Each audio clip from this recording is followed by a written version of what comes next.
this comes through.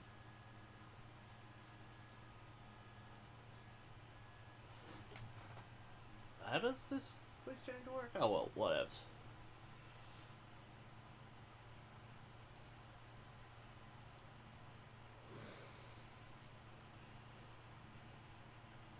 Okay.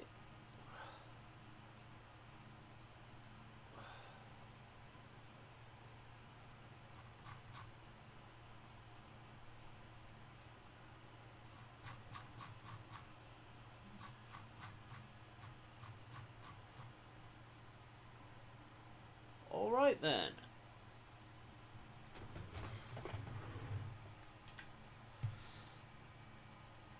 Hopefully this works.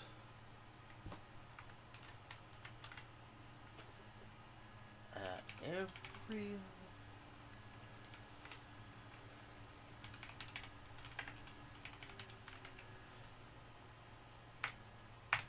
Yes, of course I want to tell everyone. Why wouldn't I?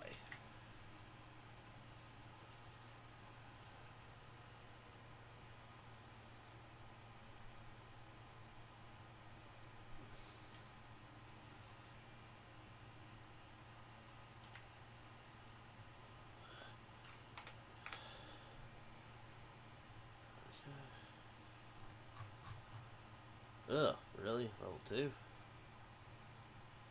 Okay, hey. Ah, yes. Yes, that is true. That is I. That is me.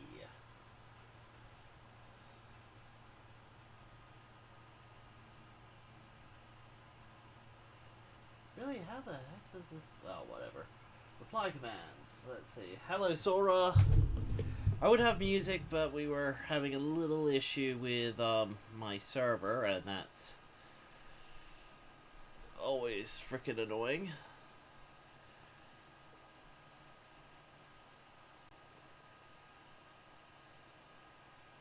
So I need to just edit this. And go. And yes, enable chat timers.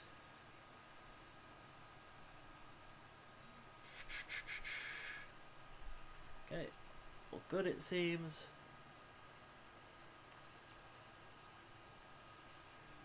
Goody gumdrops.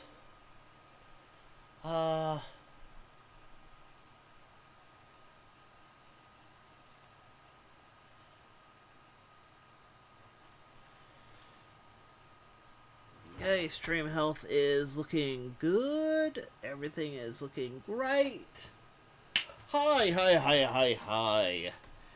It is I, Techie Guy, your neighborhood friendly tech meister, I guess. Ah, that's my space dex thing.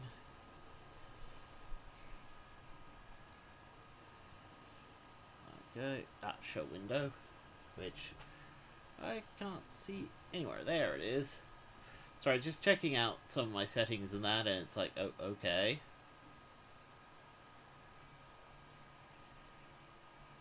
Huh. Okay, that makes some more sense.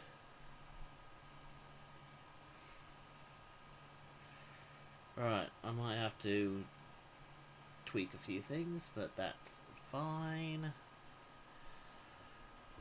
Okay, so, hello. And today, for those curious, because I know you all are, I'm going to be drawing some stuff. NPC, that's right, it's an NPC for the latest Jetstream on the tabletop, which, yeah, this is gonna be fun, because my server's not working, so I need to fix that tomorrow as well, so I can make the opening thing. Else I might have to try and make a new one.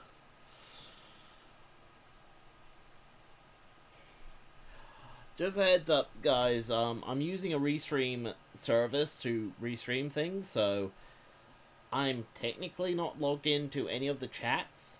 I have, like, this master account. So I can't just put you in timeout. If I have to ban you, you are banned. Simple as that.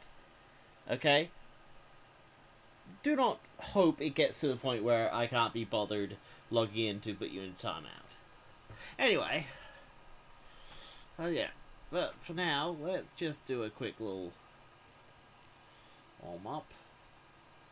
Yeah, I'll get used to things. I've had to upgrade my system a lot lately, so yeah.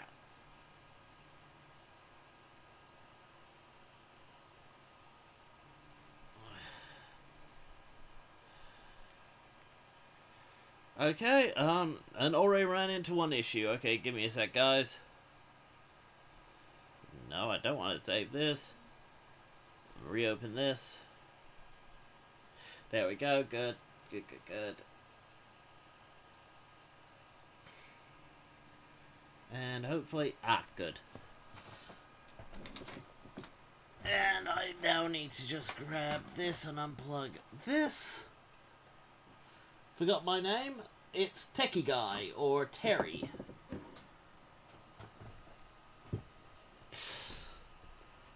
So, anyway. But at the moment I'm just doing a quick little warm-up, you know.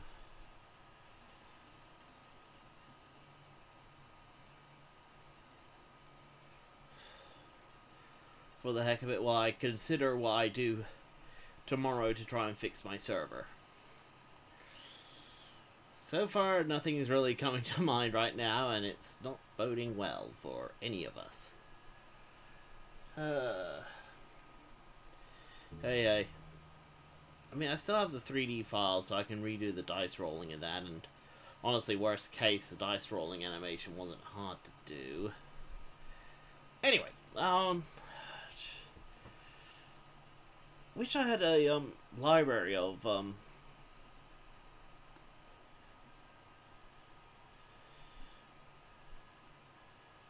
you know, open source music, you know, royalty-free music to just play.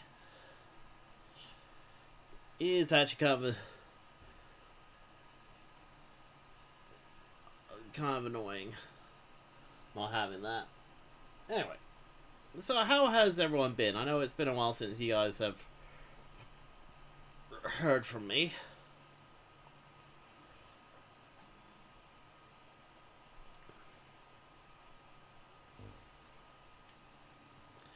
You know, I've been busy, so has Soul. I can't really tell you about stuff that we've been involved in. Mainly because it's personal to one of us, and it's not my place. Well, okay, it's personal to Soul. It's not my place to say anything unless he wishes to share it, so on and so forth.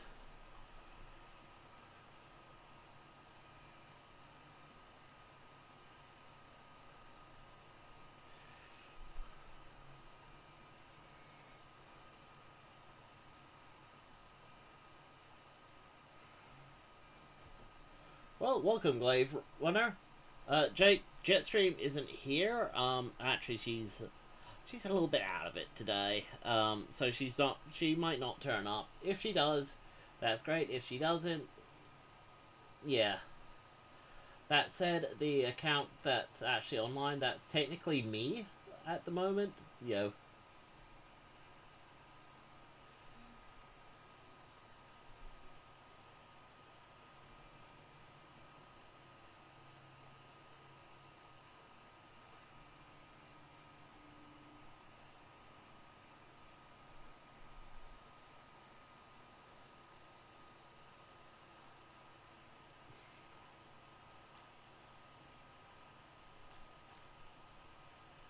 Yeah, I will. She's been a little bit out of it. The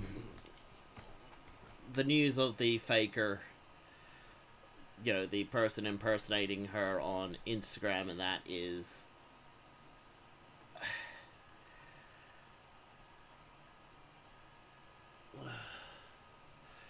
yeah.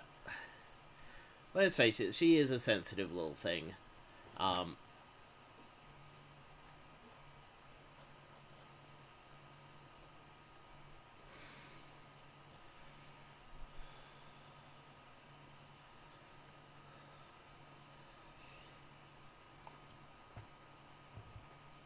well, I mean, I've had to rebuild my computer entirely the other day.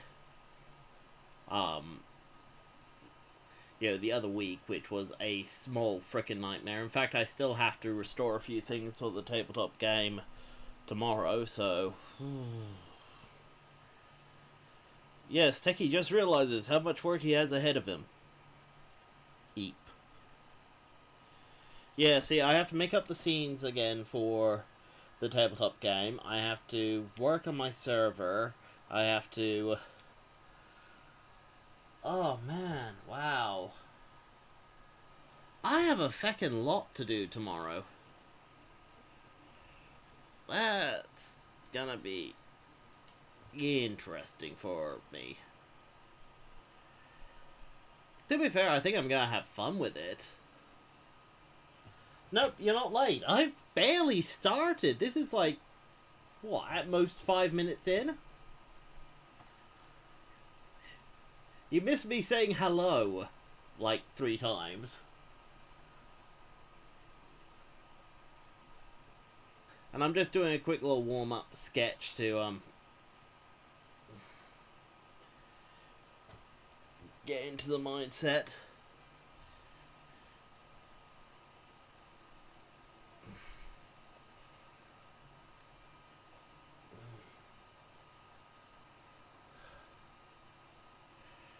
So, yeah, now I'm rocking a Ryzen 7 AMD computer. I used to have an old octa-core AMD computer, which was great. It's just the motherboard decided the other day, I don't recognize the CPU anymore, and just carked itself. I was like, frick.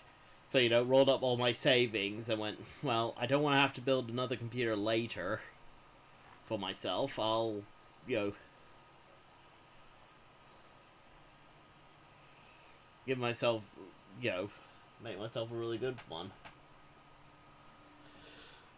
Although that said, I am having some problems with this machine and its RAM, in that I couldn't buy as much as I wanted for this machine, and well... Yeah, I do a lot of work, a lot of RAM-intensive work, so it's...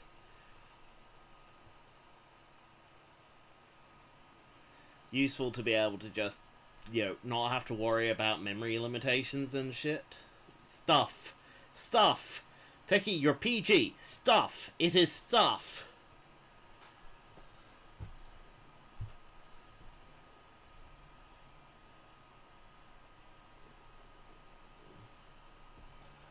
Well, the fake one on Instagram no longer exists. The Instagram is gone.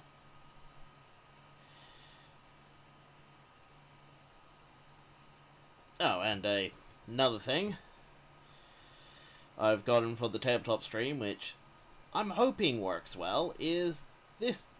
Oh, wait. I think I have to do something here. Let's see. Advanced audio properties? No. Come on. Properties. There we go. I think I have to shove it through the... voice mod virtual. So, okay. And boom. And yes, I am.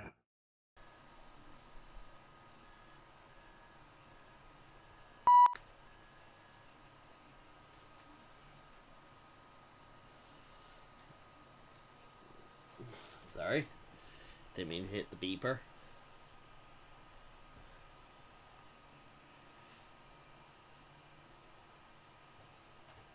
Yeah, actually, the hand would be more of a reverse grip.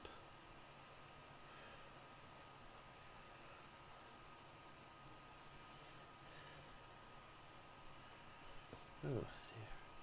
Problem with rebuilding my computer is I have to redo all the old settings.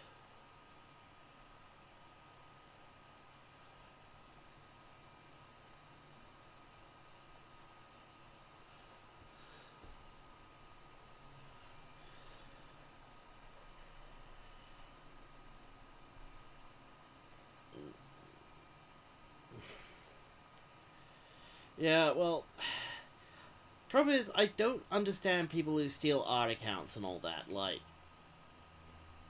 what's the point? All that happens is, worst case, you get away with it for a while. But then the artist feels like, there's no point trying if someone always steals their work and gets more praise for it, so they stop producing the work, at which point the person with the fake account now has no work to post up.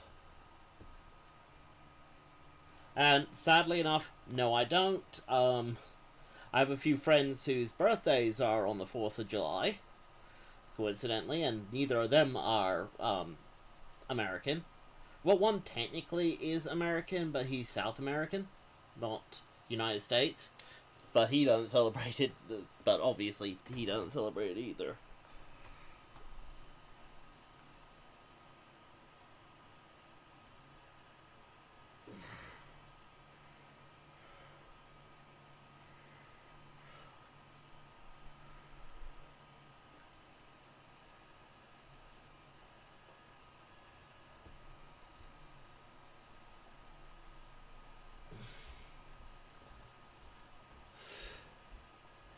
And obviously, I'm Australian, so,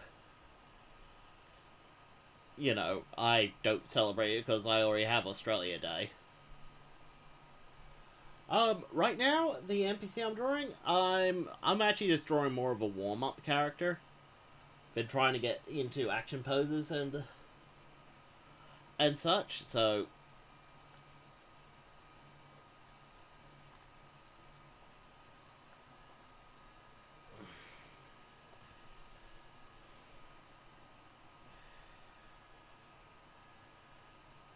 because I found that usually I draw very, static characters.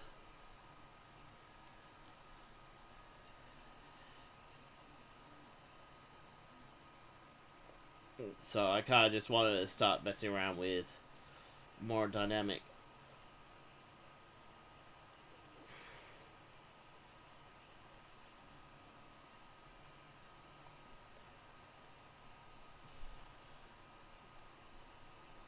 Yeah, I was actually aiming for more samurai, but yeah, ninja works.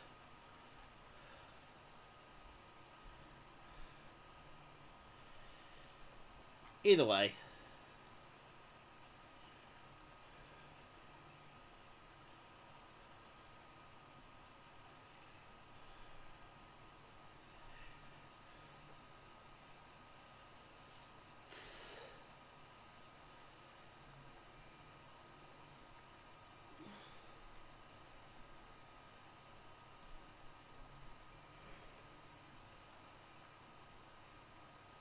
Anyway, that'll do for just a quick warm-up. I now need to grab my phone and load up the reference and, well,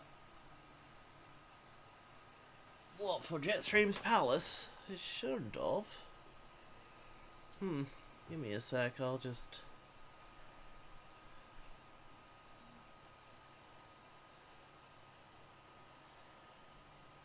Okay...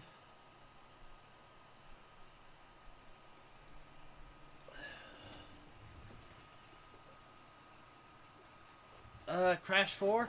I've never been a big Crash Bandicoot fan. The only reason I'm aware of the character is because I've had to draw Coco a few times. That's about it.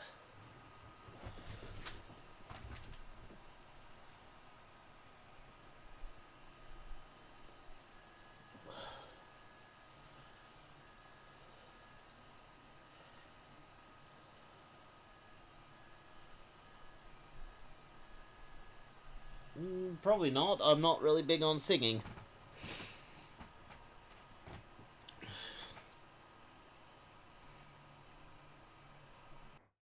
I'd much rather.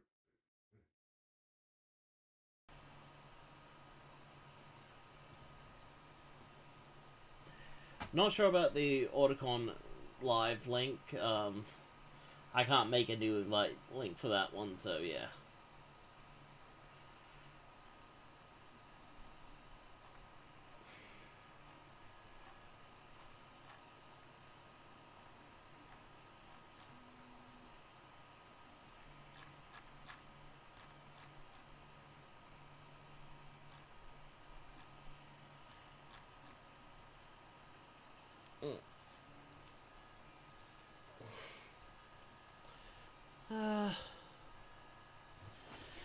Actually, let's see.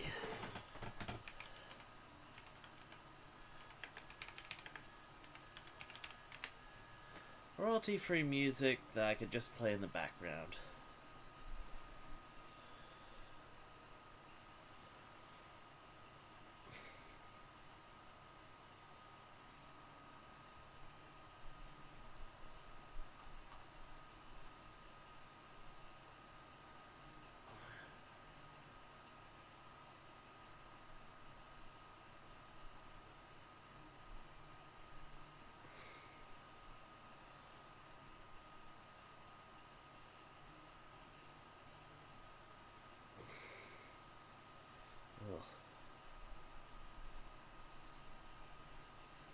Ugh, man, that's so generic. What's going on in the drawing? Not a lot, because first things first, I need to,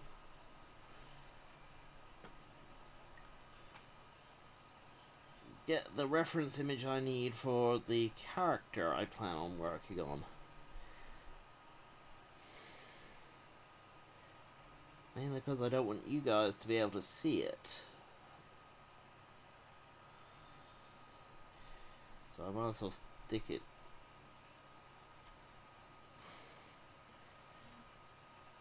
on my phone where only I can see it.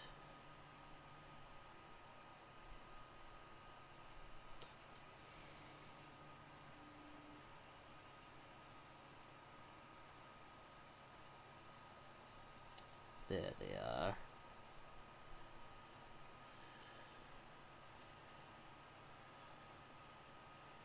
Wow. Okay. No, it's fine. And Jetstream on the tabletop, that's tomorrow, actually. So around this time tomorrow, we'll be doing it.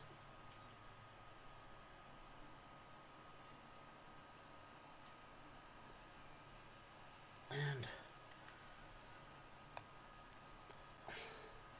as for opinion on the PS5, I think I don't really care that much. Like, I know this sounds daft, but if I need to buy a console, I want to know that I'm going to use it. The PS5, it has nothing I'm really interested in. I mean, yeah, it's the new Crash Bandicoot coming out on it. There's new Ratchet and Clank. There's no release dates on those, as far as I know. So it's like, yeah, they gotta come out, but you know, heaven knows when those games will actually come out.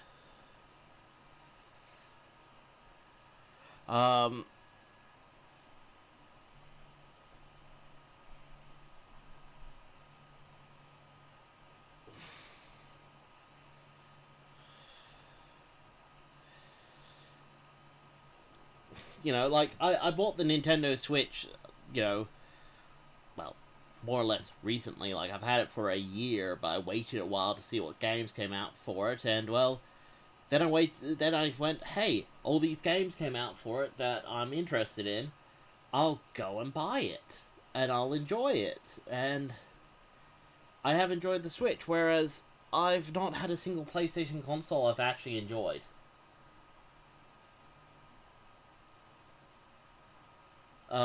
Like, there's been the Persona games, but that's it.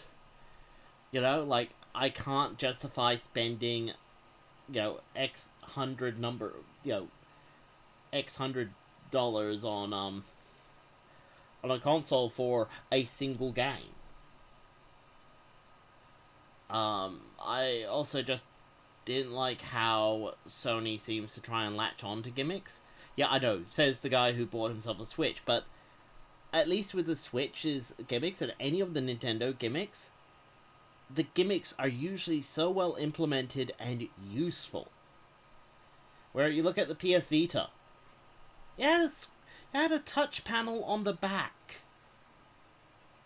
Barely anything actually used that blasted touch panel, except for one of the Uncharted games where you could, you know, run your finger across the back to rip open a letter, or you had to put your fingers on the back to grip a wheel. You know, things that you could have done with a button press. Where with the Switch and the Wii U and even the Wii's motion controls, they were at least implemented into games well. You know, you kind of, like, Splatoon wouldn't have been nearly as fun unless you had that motion assist aim thing. I mean, heck, Splatoon, when I started playing it, I was like, hot damn, you know, this is the first time a shooter actually feels really good. You know, a shooter feels really good on console. And, no thanks, I can't really watch videos right now. It's why I was looking for music to put on while I worked.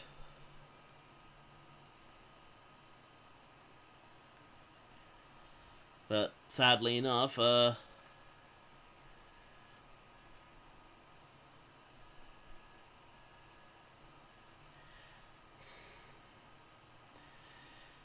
there isn't any I can put on because it's all on my file server. That's currently not behaving.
What's with the new NPC? Well, they're not necessarily new. And no, that was just a warm-up. I mean, seriously, I said warm-up.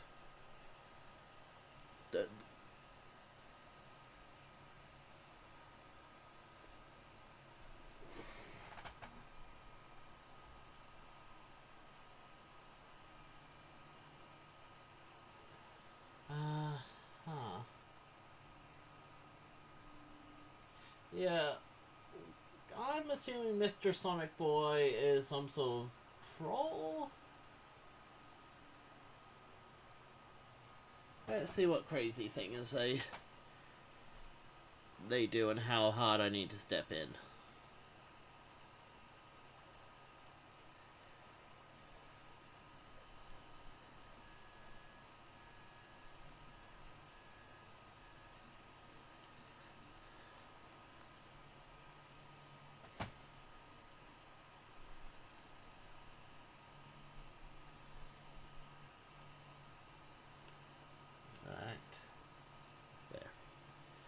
That's better. Had the darn thing a bit too far away.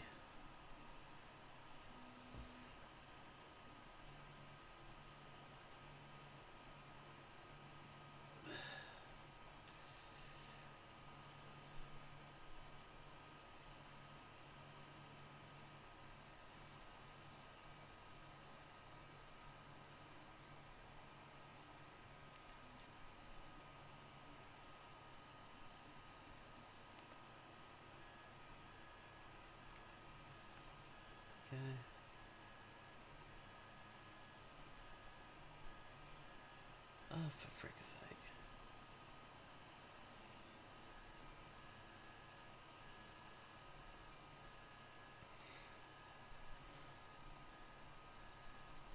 Yeah, I'm just gonna block him because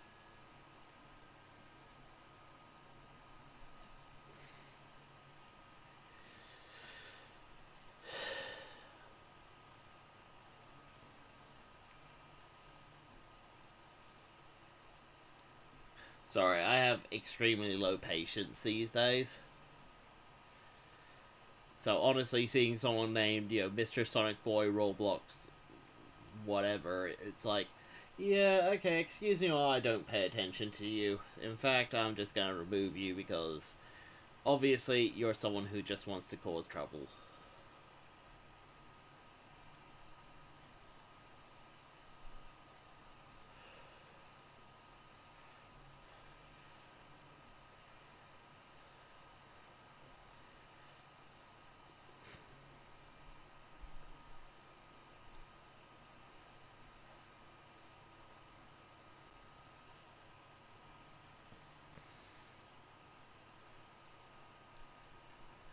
Oh, dear.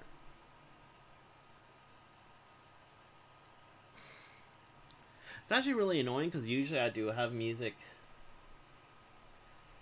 on. Yeah, I know it's kind of assuming, but it's one of those. Yeah, person showed up, went fat guy falls down, and then starts going on about the 5 kids going missing at Chuck E. Cheese. It's like you're just gonna start yelling stuff to try to get people's attention.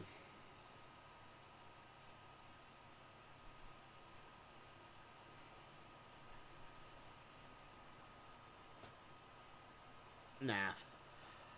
I can't have someone who's gonna just show up and...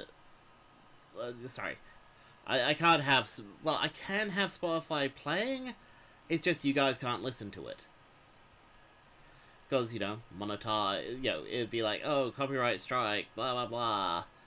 Then no one is happy, and then then I have to explain to Jetstream that, oh yeah, I listen to Spotify on stream.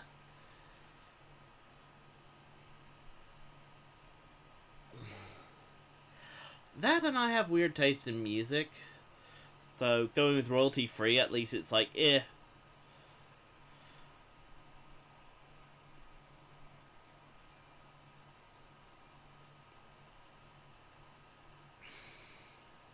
Not really a lot I can do with it, but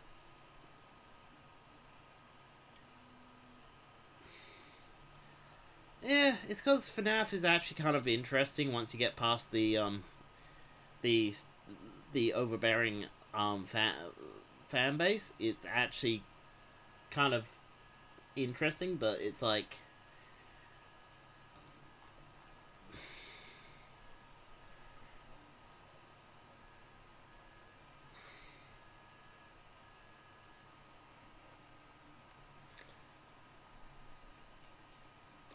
I think it's also just the whole thing of, oh my god, I wish magic from Harry Potter was real. And you gotta sit there and go, I don't. Because that'll mean teenagers flying around with freaking broomsticks all the time. And able to do, like, stunning spells and such. I mean, for sake. Could you imagine trying to wash your car and some kid flies down on a broomstick and shoots a beam at your car to turn into a giant spider? It'd be like, oh, great, fantastic. Yes, I know the ministry will deal with them eventually, but for frick's sake. I'm now stuck here with a car that's basically a spider. Which, typical day in Australia. As for my week, it's been kind of long. I have this thing called voice mod now. Decided to actually mess around with it and found that it worked pretty well, and it allows me to do certain things. I even changed my voice. But it also has a beep feature, so I can be like, for heck's sake, and such. Yeah, I just decided to mess around with it. I was finding I was getting a bit stressed out trying to do different voices on tabletop games. So I was like, you know what? If I have to be stuck with,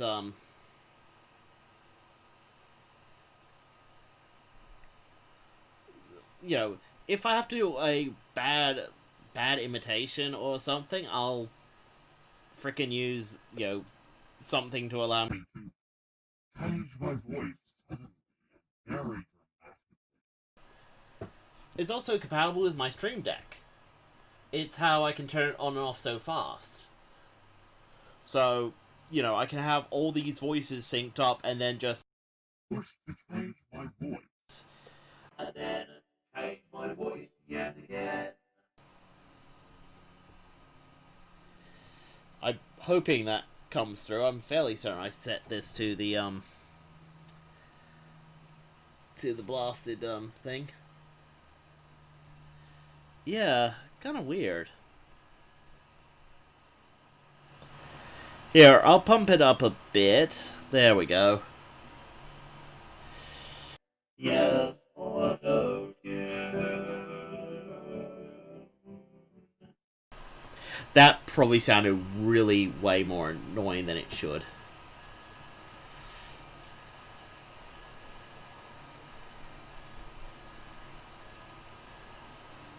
Actually, I want them looking straight ahead.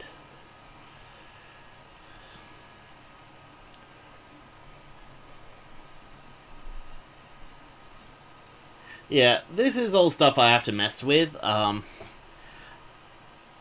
I said, I decided to pay for the lifetime license as well, because it was like $20 Australian, and it was like, you know what, that's not that expensive, and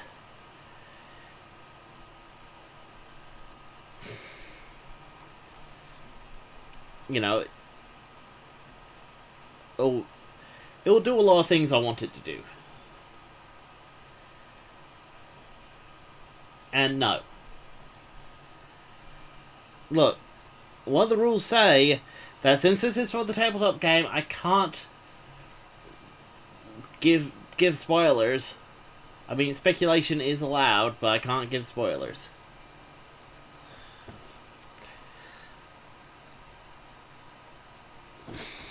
What I'm doing, actually, is trying to make a rough body so I can add details to it and build up on it. See, I've had to rebuild my computer. That means I've had to redo all my tools and that for the tabletop game.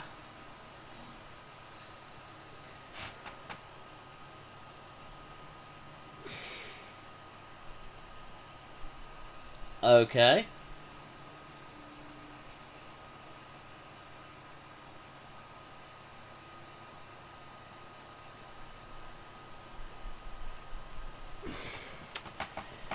Well, he's... okay. Well, General Galvatron 7. Okay, Nindrago does bring up a point there. He is there. If he's not allowed here, then he would have been... then he would be banned. That said, I'm going to be monitoring him very, very closely. And... you know what? I'll come out and say it. I've been actually trying to work with Nindrago to help him deal with some of his issues. So, I'm giving him the benefit of the doubt at the moment. If he does violate my trust, well, that's egg on my face, and I'm not gonna like that.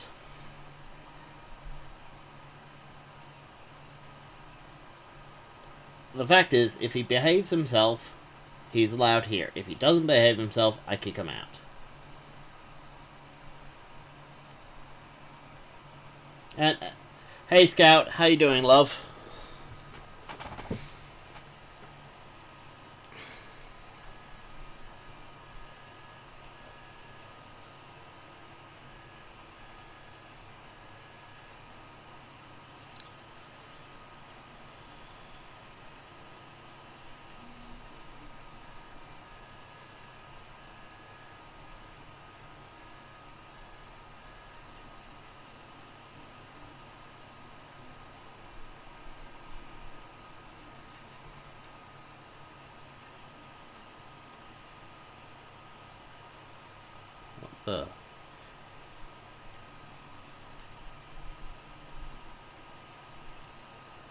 Sorry, a very interesting thing that I wanted to look at. Sorry, I look at weird devices online and that, so occasionally a video comes up that's like, yeah.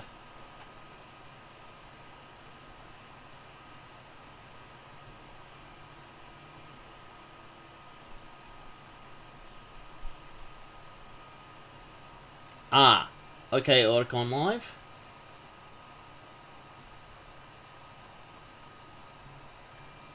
That's fine.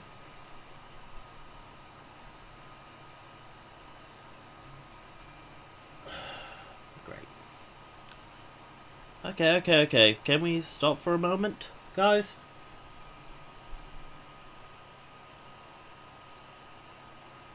Jetstream is currently just taking it easy. She's had a bit of a rough start today. Okay, I've had to help her out over it and such. Okay, Nindrago.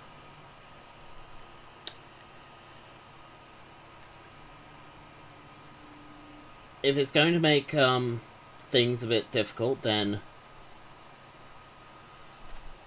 Nindrago, I suggest that you do leave. Do remember, you are allowed to watch. You're also allowed to, you know, as far as I know, you're not banned from my Twitch channel, but tread carefully. As for, and I'm sorry I can't pronounce Korean. Well, I can't read Korean. I'm Techie Guy. I'm kind of Jetstream's, I don't know, second on this channel. I help her out with a lot of technical stuff. I also do some drawing for the Jetstream on the Tabletop Game. I also run the said Jetstream on the Tabletop Game. I'm the GM for it. So when I need to make up new characters, I often stream it. So that, you know, you guys get to see some drawing, I get to create a character. You know, it's one less bit of content that we need to worry about making for the channel. Okay? That's who I am. And welcome back, Moonrise. Yeah. More I was just the hapless victim she kidnapped, and honestly, it's a bit hard to leave when you have a jet with unknown firepower knowing where you live. It's like, I think I'll leave and probably have my house on fire. Yeah, let's not. Oh, and I need to... There we go. And... Okay. Well, first things first. Need to slope down these shoulders a bit.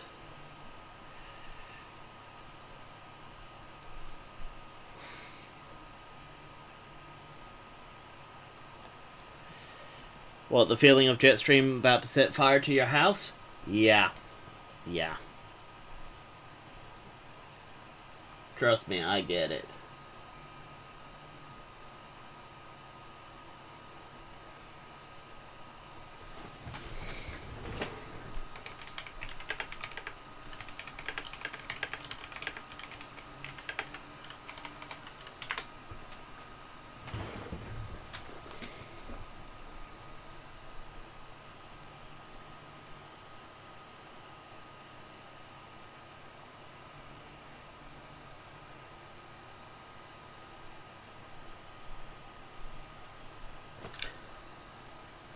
Yeah. Maybe that's how much she doesn't like you, Nindrago. She doesn't want to even bother setting fire to your house. Wow! That's a new type of hate. I mean, hating someone so much that you don't even want to do harmful things to them.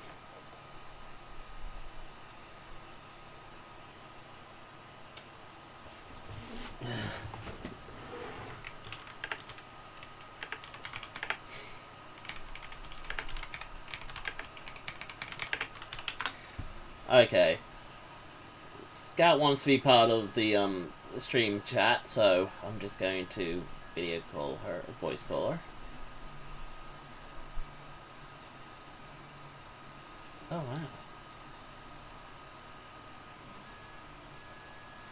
wow. Okay. Hey Scout, can you hear me? Do we still was AirPods? Okay.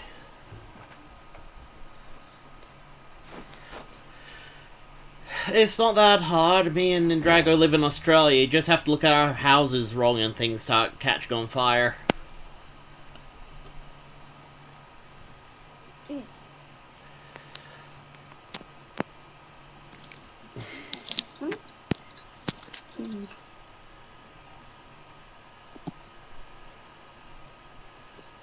Hello, I have some beer buds. Right, I just need to turn down your voice a little. Oh, There we go. okay. So this is Scout, not to be confused for Jetstream. Okay, she sounds completely different.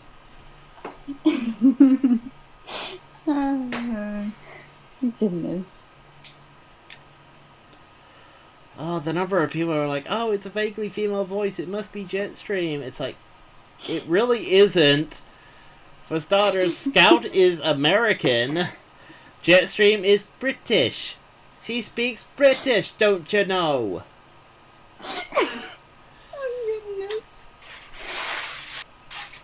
Oh, Scout has a cute little country accent after she's talked to her parents for a bit. Jetstream sounds British. Like she's gotta go get a pint after playing some waters with the governor.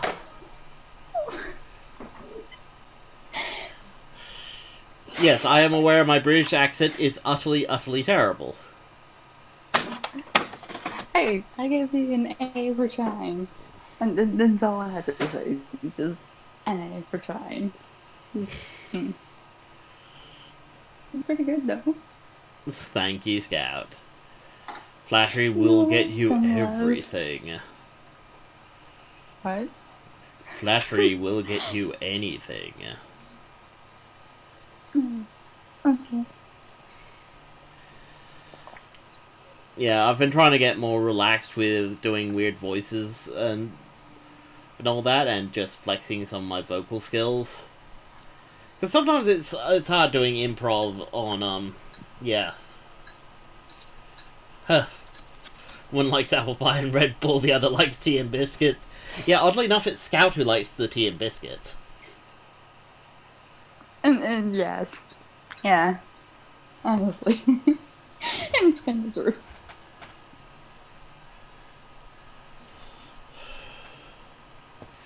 And then I'm all at tea. Yeah.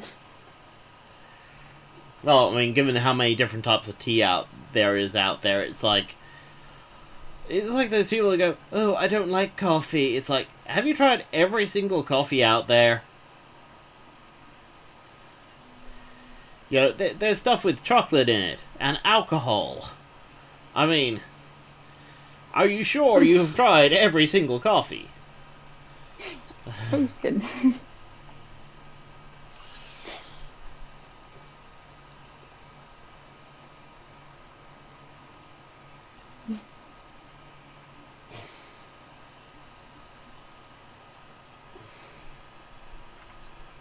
Holes, does the store have, I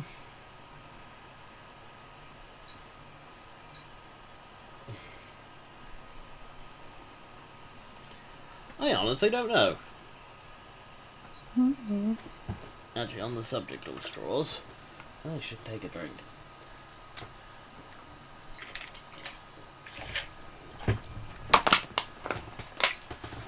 Oh. Man, I switched to this sugar-free energy drink, and oh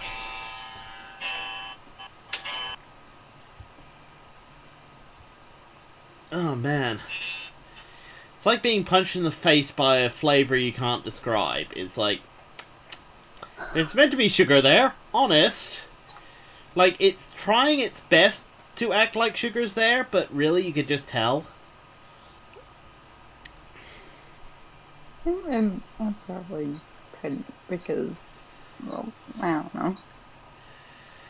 Yeah, let's see.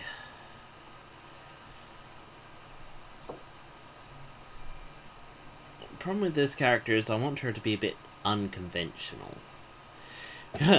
Techie drawing an unconventional female character. Gee, when has that ever happened?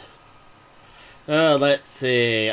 Cutie Honey, Meg, Razor.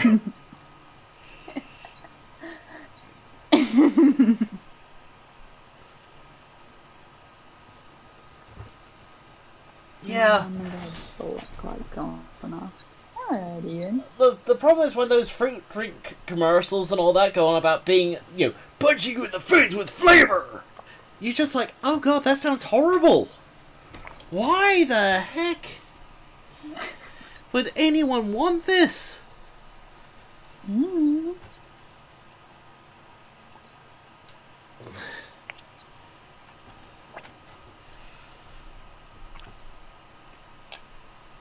Yeah, and let's see how long Augment has lasted. Oh, look.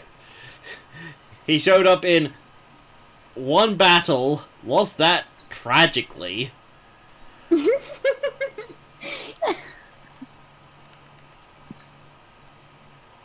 Oh, goodness.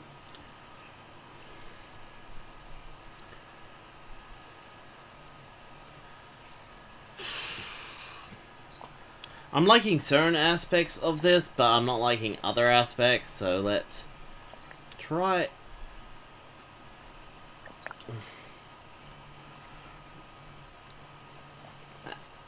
Actually, let's switch arms.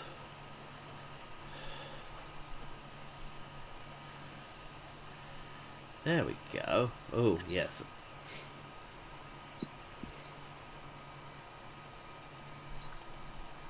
Yeah, well, he might become useful. I mean, who knows? Maybe someone wants a pretender who gave up their ability to transform for an extra power.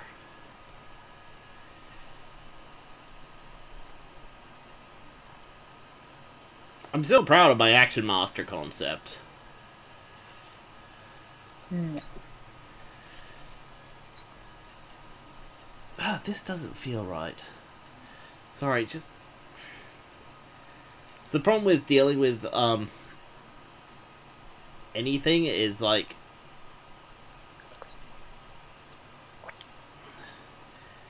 Yeah, okay.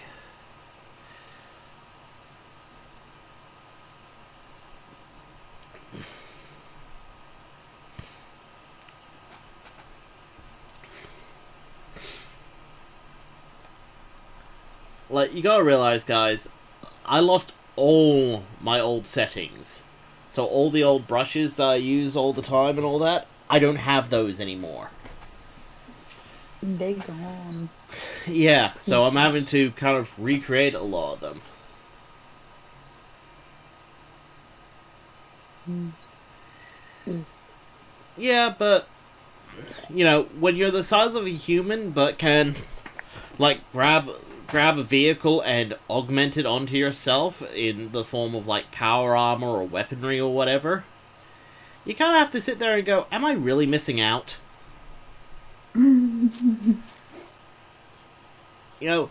Hi, I'm on a street. I basically have infinite armor here. You hit me and knock off my current armor, I just grab another suit. I'm also the size of a human, and I've seen you Autobots and Decepticons try and shoot at each other. You can't aim for, yeah. Mm.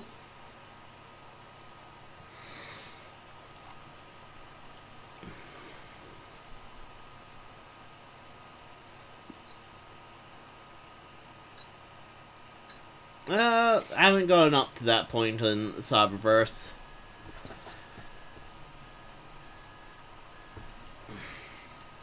Hi, Maddie.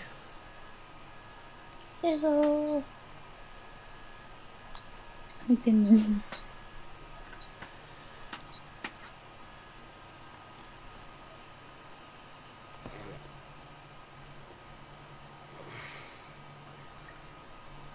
Actually, I quite liked the recent Max Steel. I didn't like the shorts they did afterwards, though. I quite liked the Max, the one where Steel was like the little alien thing.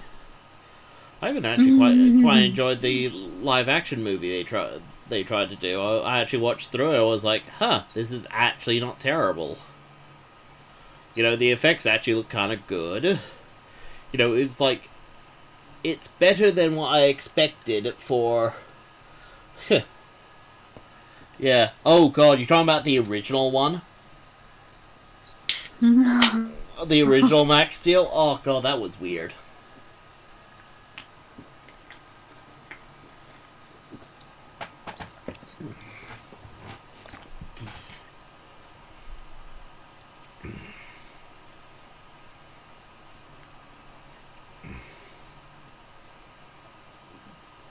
Oh. No, you probably mean Generator Rex.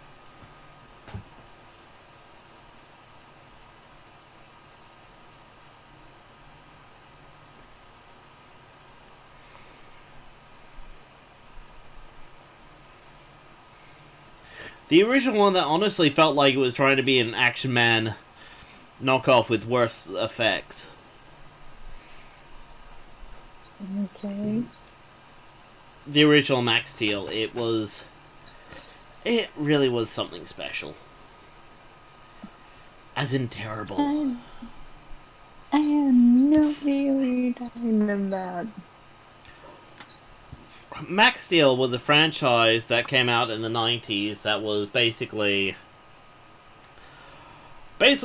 teenager gets infected with nanomachines, and now he has this, now he can turn the super duper agent Max Steel and fight crime for this organization and buy all the toys.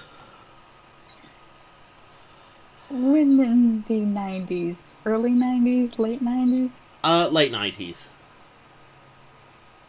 Oh, actually no, it might have been early 2000s, but either way, you would have been too young for it. Recently, there was another attempt at Max Steel where, Max is a kid that,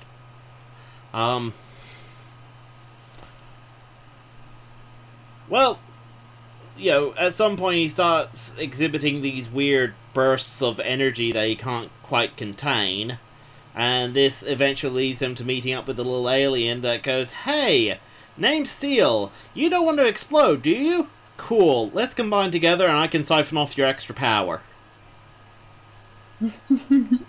Okay. Actually, it's kind of interesting. Yeah, kind of spoiler. Max's dad was an alien that, you know, and his whole species is known for having this special energy. Turbo energy, that's it. And Max is basically a half alien, half human. He has the capability of generating this turbo energy like his dad's species can, but he doesn't have the ability to siphon it off properly. And that's where Steel comes in. Steel is actually really good at siphoning off that energy and turning into, like, armor and such.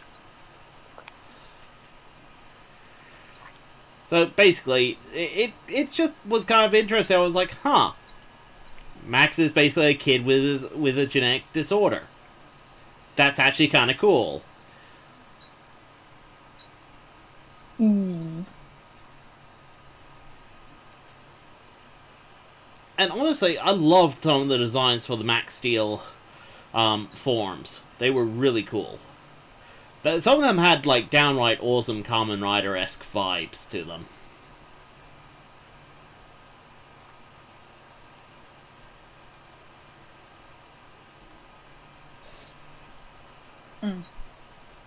Alright.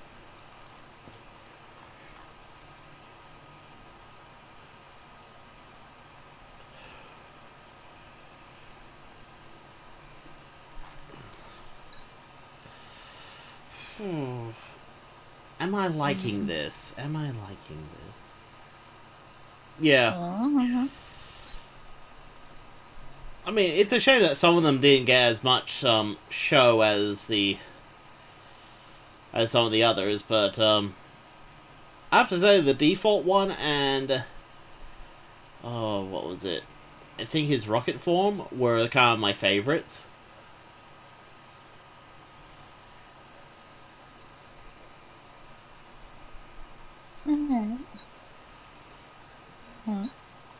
I'm still lost on what's going on, but alrighty then. Well, I did just say would have been too young for it. And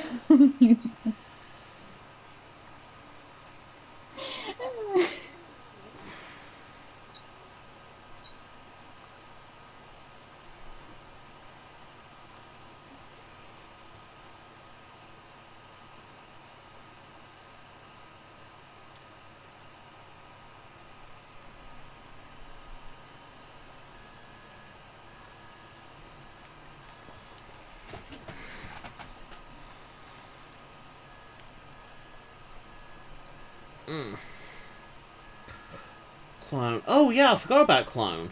That was an interesting one. I don't remember him using it much though.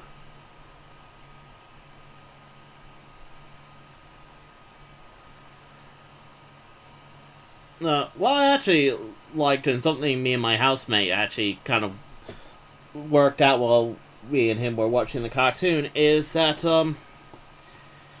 there actually does seem to be a bit of strategy with some of the fights and that. Like when he meets up with Entech, I think, joins up with Entech and such. Usually they'll hang back and provide support for Max if he's around, but they'll fall right back once the big robot thing shows up. Because, that big robot thing is the equivalent of Max in one of his forms. Highly specialized, but, firepower-wise, kind of equivalent. Like, there actually does seem to be this sort of, attitude towards the actual fights. This sort of strategy they try and do. It's actually kind of cool.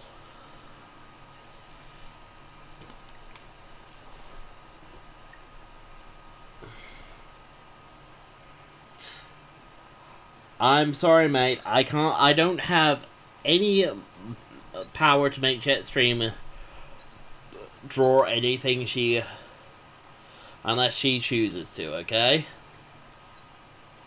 She does love the Walking Dead game, so there is a chance, but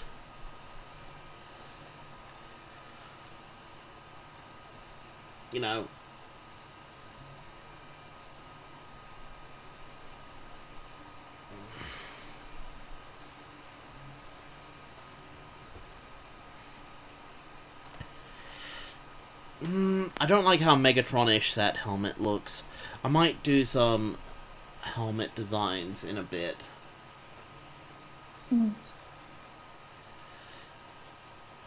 Basically, I want her looking side on. I want her basically glaring. That's the attitude I want.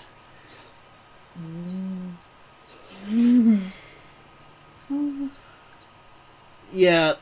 Oh god, Spike. Yeah, no, I forgot about Spike. Didn't Spike only get used in, the Halloween episode, and that was it?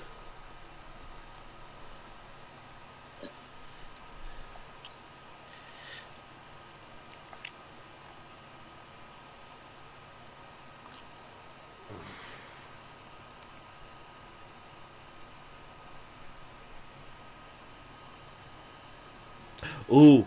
Sorry, had an idea, had inspiration. Inspiration struck. Okay. Let's see if I can get this to work. Because this might be really, really cool.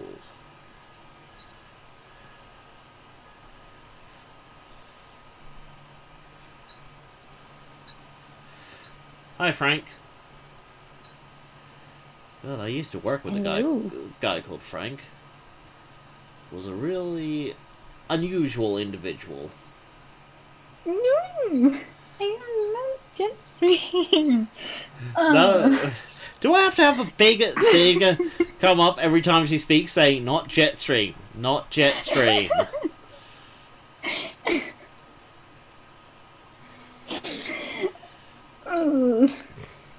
Warning, warning, not Jetstream, not Jetstream.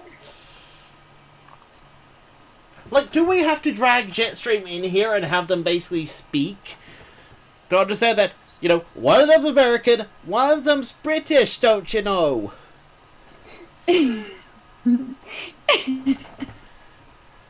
Yes, it's Scout. It's Scout, not Scott. Scout.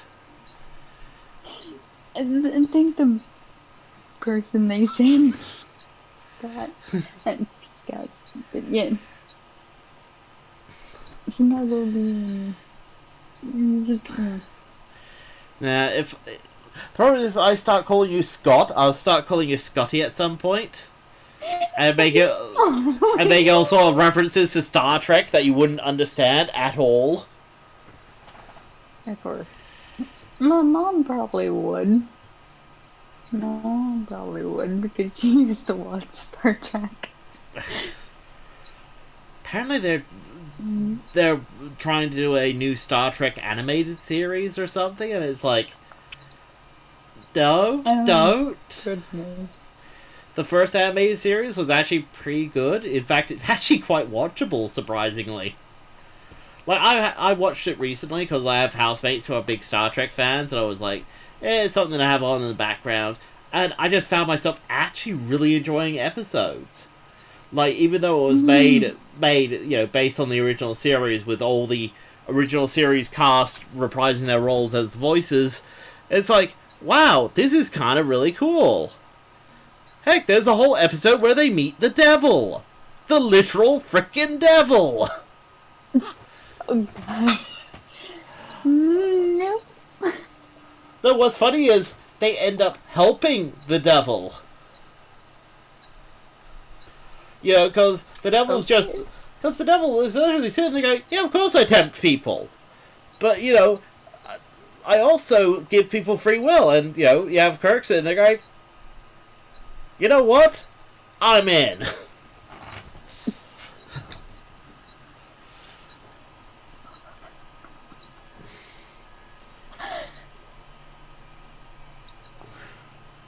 Oh, goodness. Like, oh god, and they had this one episode where you get to see, freaking, what's his name, Spock's, childhood and some of the stuff that he had to go through as a child. And it's like... And you kind of sit there and go, wow, you couldn't have done this in the in the original series. You wouldn't have had the budget to do, like, all these exotic alien animals and such, and...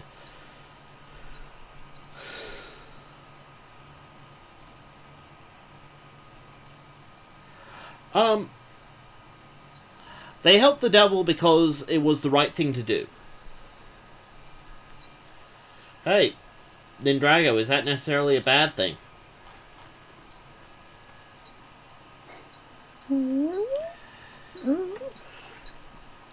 I'll give you a hint about this character. She's a combiner. This is a combined form. Ooh.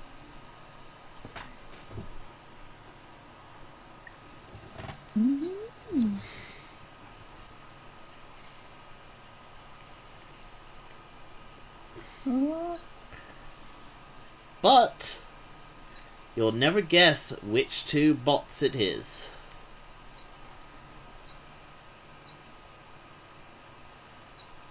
Yeah, well, okay. For Chum Films, remember, in a lot of mythology and all that, the devil is not necessarily the bad guy. He's just someone who is free of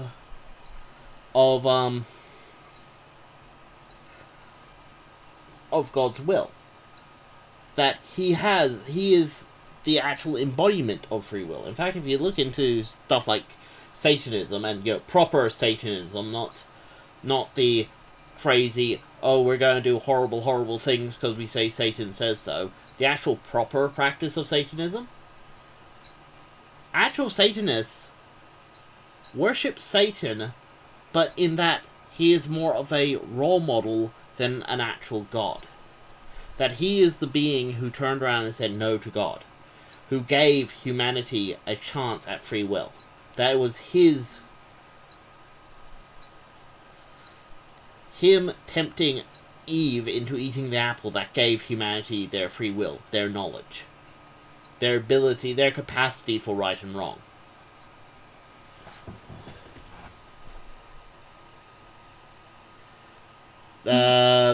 doesn't matter when you're born, you can study mythology whenever. Just remember, Greek mythology, most of it is Zeus hooking up with different women. And not all of them his wife.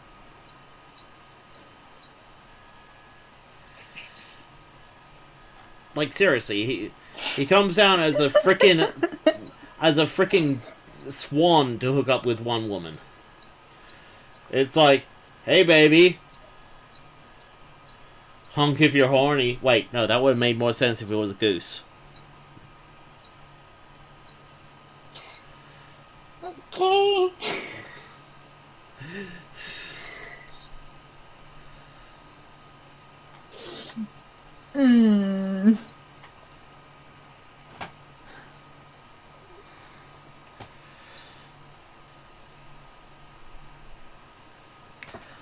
Please, you think the Greeks are weird? I mean, look at any other religion. All religions have their dose of weirdness. It's true. It's Untitled true. Zeus game. Oh, that would be freaking hilarious.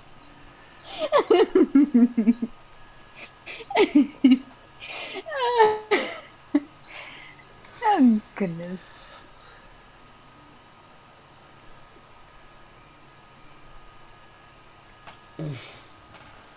Oh, there. Oh.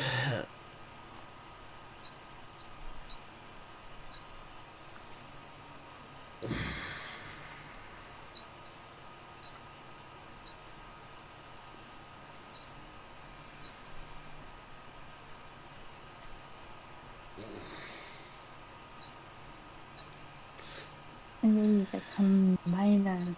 Wow. Oh. I would love Sora in Smash. They're not gonna add Sora to Smash. Well, mainly because Sora is predominantly on another major platform. Sony, basically. Also that, and balancing him against other fighters and that. It's kind of... It's like watching death battles and such, and hearing people go on about, oh, that fight shouldn't have gone that way if they did this, and this. It's like, yes, but they have to assume certain things, and yes, if this video game character was raised to a level 100, they'd be a lot stronger than they are actually in this game. Sorry, they'd be a lot stronger than they are in the death battle. Except raising a character to level 100 in any sort of game is a tedious task, so you have to look for what level they have to be at minimum, well, sorry, on average, to successfully get to the end of the game. That is what they did.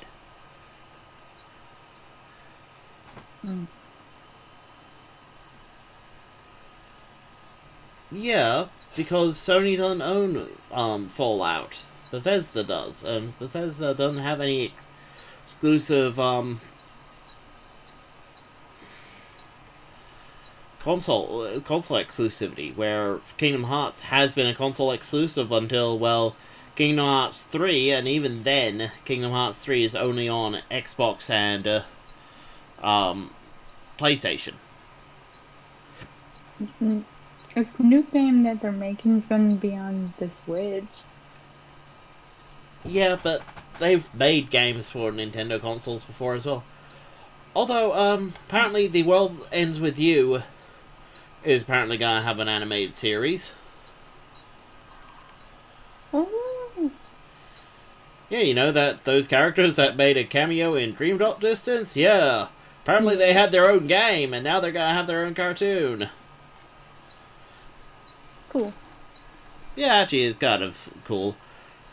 Apparently the game is quite good. Sounds fun. Yeah, Ooh. from what I understand, it's basically you have 7 days until the world ends or something. And you have to get through the game, but you can do it like multiple times and get slightly different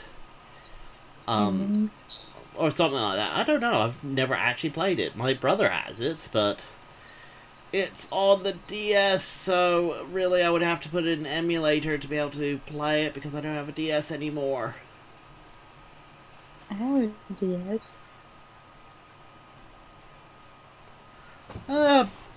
Coincidence. What does that shit look like the microbot from Zero 6?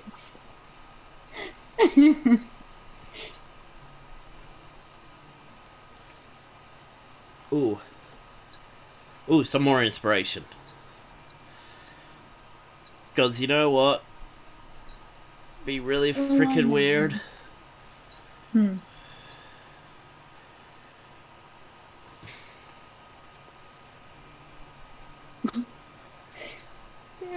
Nice brain. When you said, you know what would be weird? I'm like, what, the character wielding a Keyblade? No. Like, nope. Just Kingdom Hearts on the brain. I'm sorry. Love, you always have Kingdom Hearts on the brain. Look, I fear the day that you'll hop online and be like, sweetie, I'm really bored of Kingdom Hearts. I'll be like, what the heck? Are you alright? Do you need a doctor? What did you drink last night?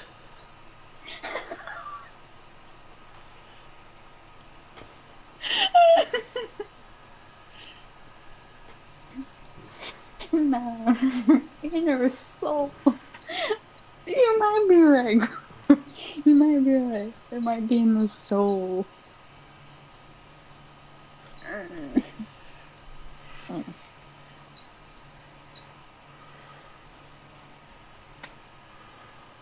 I also still need some more Disney Infinity figures. I need Yoda. I only have 2 Star Wars characters.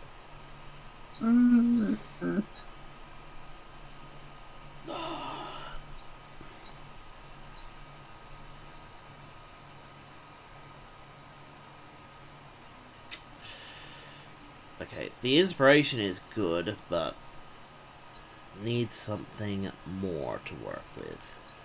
Something more.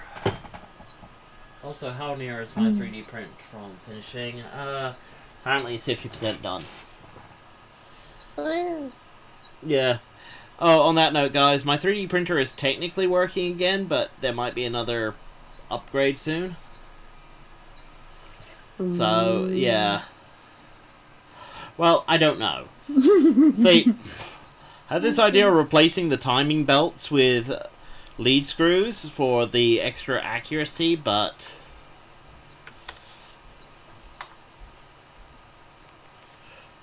you know, it's kind of one of those.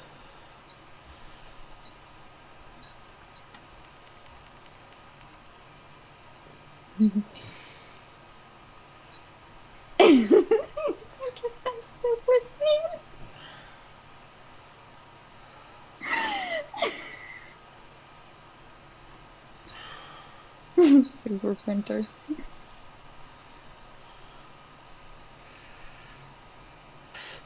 I wish. No. I'm far off super printer. I already seen a super printer that I want, and I won't be able to afford for a long time. You see, it's a special printer that what it does is lay down a fine layer of metal dust, and then it shoots a super powerful laser over the top to fuse the metal dust together. Then it lays down another layer of metal dust, and then fuses that layer. So you end up with an actual metal 3D print that's darn near flawless. Oh my word. Yes. A metal keyblade. Okay, yes, it would take about probably a week to do something about keyblade size, though. I could wait. You would. If it's worth it, I would.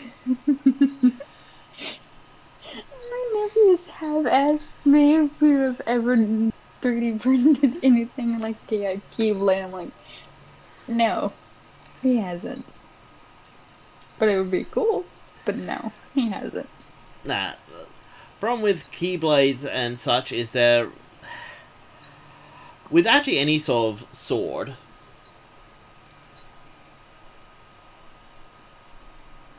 or any sort of long print, you often have to do them in parts and then fuse them together in some way. And that often you use like a metal rod or something, and that adds weight. And the problem is Scout's in America, so anything I make would have to be shipped over. And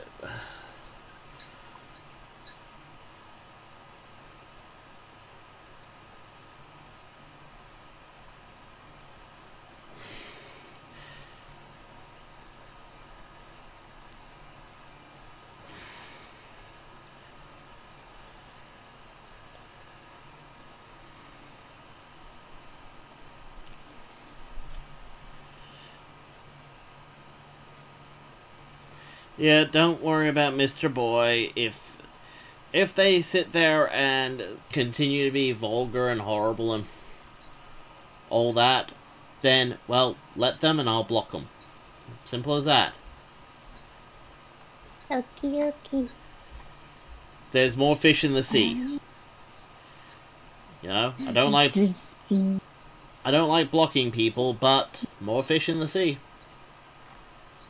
And if all they can do is just show up and be vulgar, they live with it, not me.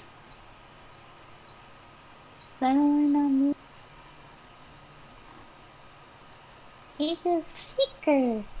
Ooh.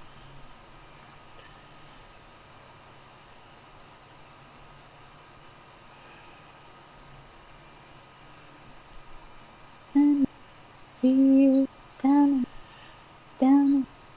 take me. I don't know why I started. Oh yeah, it's a seeker. The power of what? Wi-Fi? What? How did you get the Wi-Fi from? I don't know. I don't know when Nin got the Wi-Fi thing from.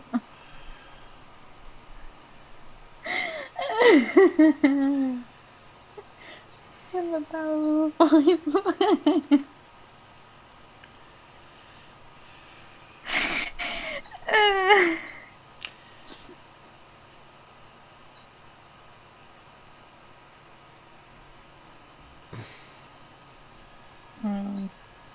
I'm so.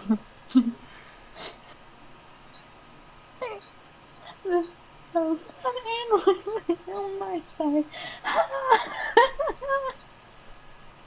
And now it's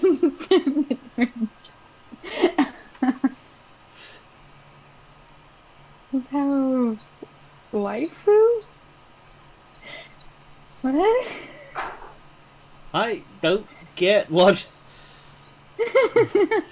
the Drago's going for, but okay.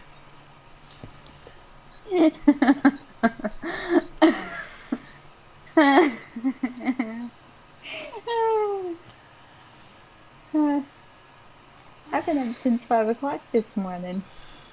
Jesus, I should go get some more sleep after this. Yes, you should.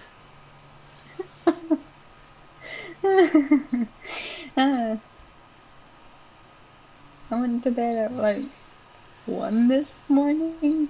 Yeah, you did. I remember that. I remember you saying goodnight, and then next thing I know, you're like, hey. It's like, I said goodnight to you. What are you still doing up? Hey. What? What is it? Well, my nephews were still up, and they usually keep me up until like go to bed.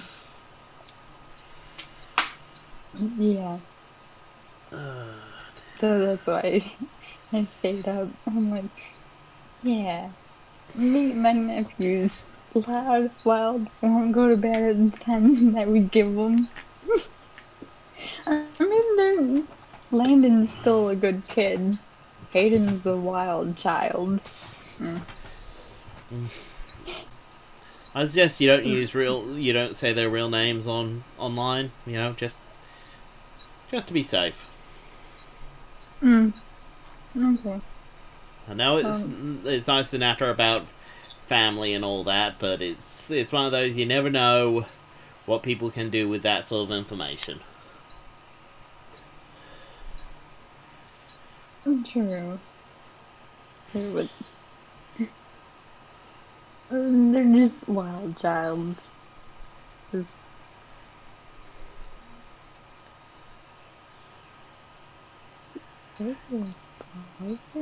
What? I'm confused. Min has confused me. Oh. It's looking stormy out there.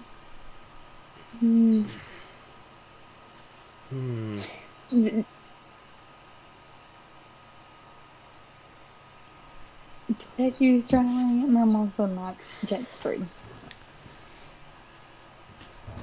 You should put somewhere in the stream that Jetstream shall not be. So anytime I show up, it's not Jetstream, it would be me. I'm surprised my nephews aren't in here questioning, like, why are people calling you Jetstream? Scout, Hun, take a deep breath. Sorry, you sound... Sorry, when you get excited like that, you sound so short of breath, it's like, oh god, is she gonna faint on me? Then she starts giggling and it's like, oh my god, she's gonna faint from giggling. Oh god, I'm gonna kill her with giggling. Quick, someone give her mouth to mouth, she's short of breath. Oh, goodness.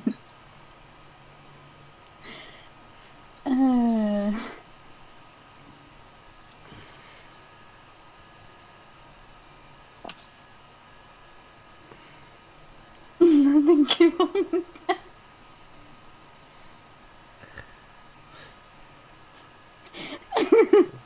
Oh my god, and it might be fatal.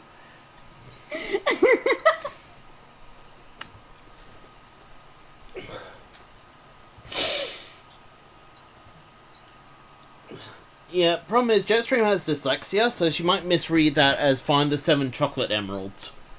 I was supposed to say, is that short for chocolate, or is it actually chaos? The Chaos Emeralds in the Sonic setting are meant to be like the embodiment of unbound energy. Basically, chaotic energy. Cool.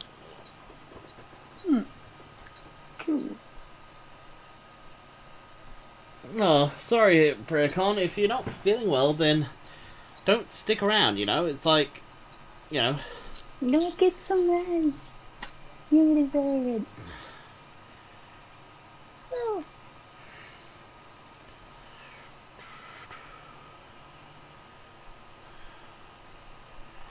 Of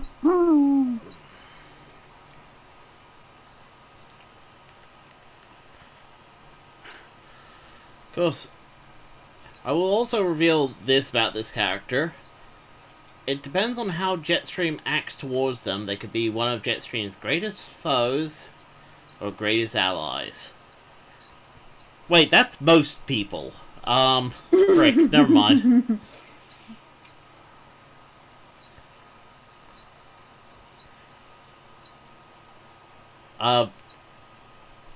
Boy, it's 2020 is still going. It hasn't finished yet. Hey, this is the way you look at it. Don't focus on the negative. Focus on the positive. Then it could be a good year. Hey. Look, Enjoy you make the... I just find that, you go with it, you know? The good, the bad is gonna be based on, you know, what you make of it. If you choose to say it's a bad year, then it's gonna be a bad year.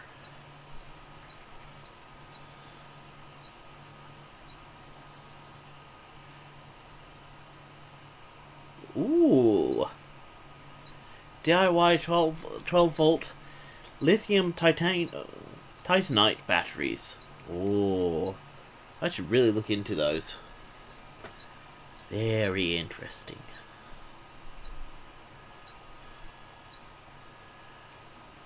No, my positive's been being home, long board, and people is fun. And especially Techie. It's always.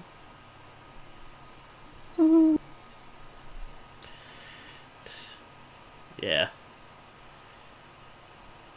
Sorry, just having a quick canter through. Okay, cool. Anyway. What positives have there been this year? We've probably gone a bit closer as a community. We're trying to actually overcome something by working together. There's people have newfound respect for actual essential services workers, you know. Yes, there's idiots out there who are refusing to wear masks and such, but you're always going to have that. You're always going to have people who claim that they should be held to a different standard. You're always going to have that. But what we now have is a closeness that we haven't had for a long time. We actually understand and respect people. We've all been touched by this in some way.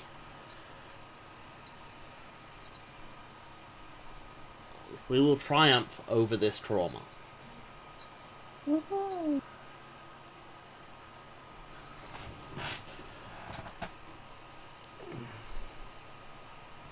But what we need to do most of all is just love one another and work together. Okay? Mm.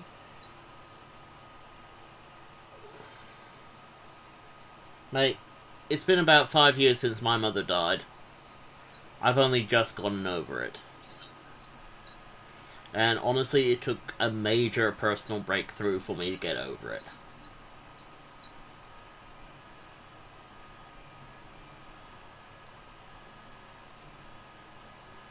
And honestly, for all I know, something's gonna happen, I'm gonna be triggered, and I'm going to remember how my mother died and how horrible it felt that day.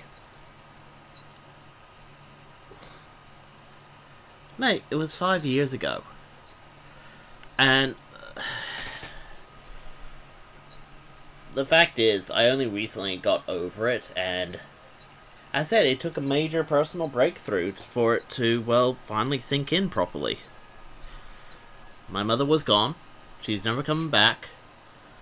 But that doesn't mean I have to forget her. It just means I have to move on. That I shouldn't let, you know, what she left me go to waste. And what she left me is my life. Well, yeah, I'm not saying that I'm not going to respect the dead. You know, I'm not going to sit there and go, oh yes, I'm absolutely going to also never visit her grave or anything, but I'm also sitting there going, yeah, but I now don't have to worry. Because she isn't coming back. I owe her nothing. I get to move on with my life. I just take with me the lessons I learned.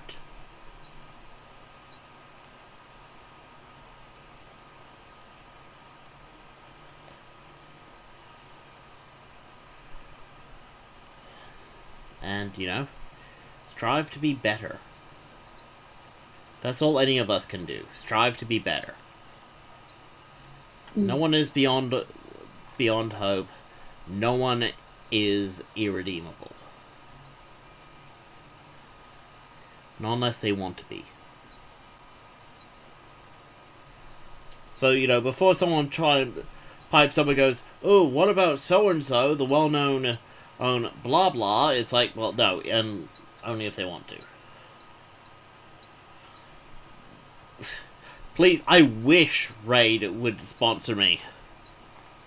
I would love, no, like, as stupid as it sounds, if it's a great game, and they're willing to pay me, like, you know, a couple of $100 every time I announce their game on my video, the way I see it, is that's money going towards the channel.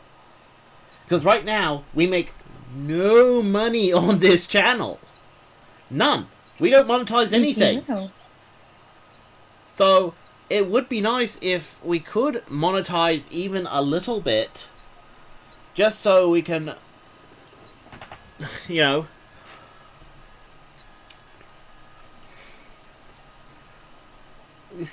so we can put some money towards, like, better equipment and that. Like, you know, a few $100, and I'd be able to build a brand new file server for myself instead of the one that I'm having to slap together out of scrap.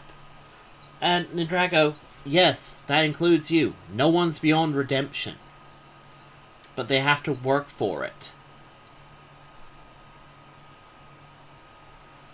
Please. Self-esteem's overrated. Self-esteem is something we made up to justify why people shouldn't pick on us. And realistically, the real power is within yourself. I know, it sounds stupid, but honestly, if you really think about it, what is stopping you from, you know, walking in front of a row of tanks and demanding that they stop? Actually, nothing. Nothing is stopping you from standing up to someone else. Except for yourself.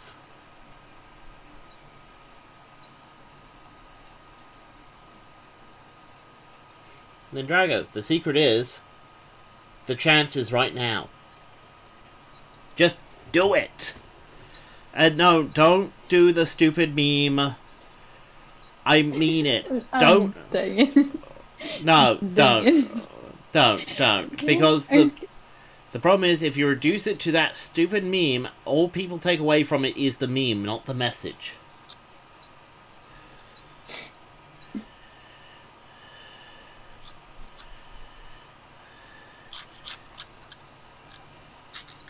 And the message is, no one's beyond redemption, and everyone is entitled to hard work.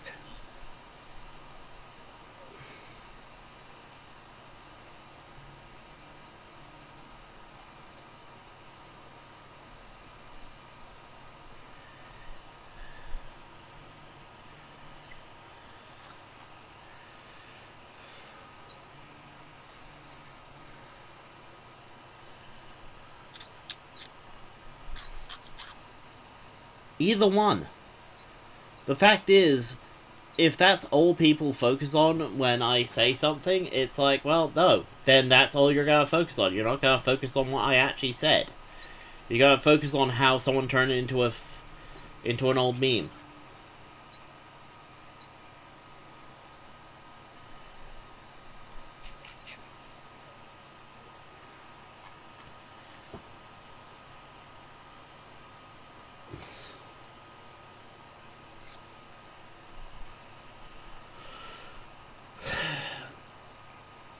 I didn't even get to watch an episode. I'm doing later. Anyway. Later. Sorry, just needing to really Happy for push on, because, you know, the problem is I still need to ink this and color this and all sorts, although coloring is going to happen tomorrow, because if I color it tonight, people might be able to tell who the character is. And I kind of don't want people to know. I've already planted a few, ideas here and there. It's like a miner. She's two bots that, you know, Combine into one. yep, and they're bots that people have met in the game, so they're not brand new or anything.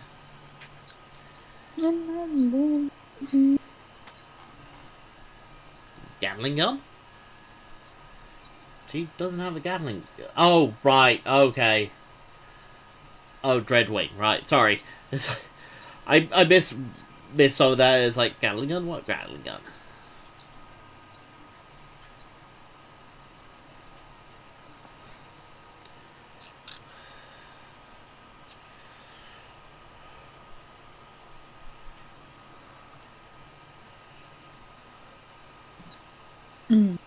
Excuse me.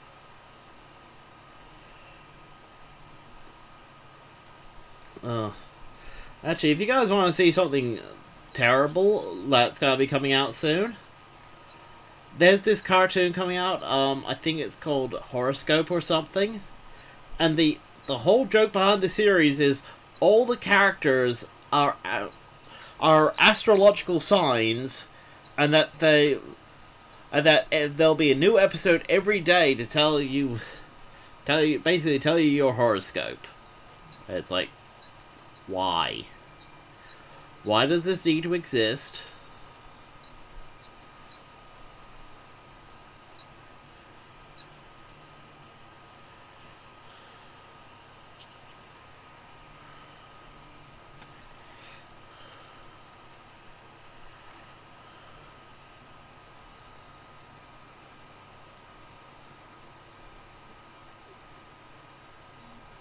Multi-force Autobots? Not familiar with those.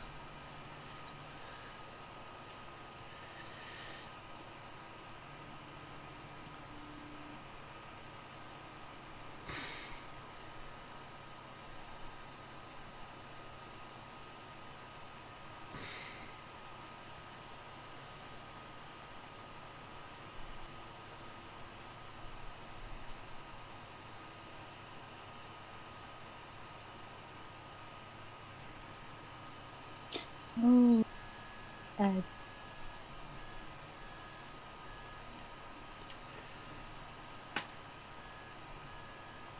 don't know what that is. Oh, right, them. Honestly, I don't remember, that much of Transformers Victory, so maybe I've remembered parts of that, and that inspired some parts, but,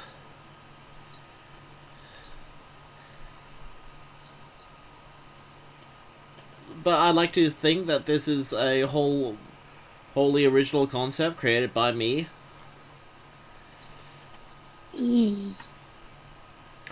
But hey, if I based it on another Transformers thing that I watched long ago, go me. Oh,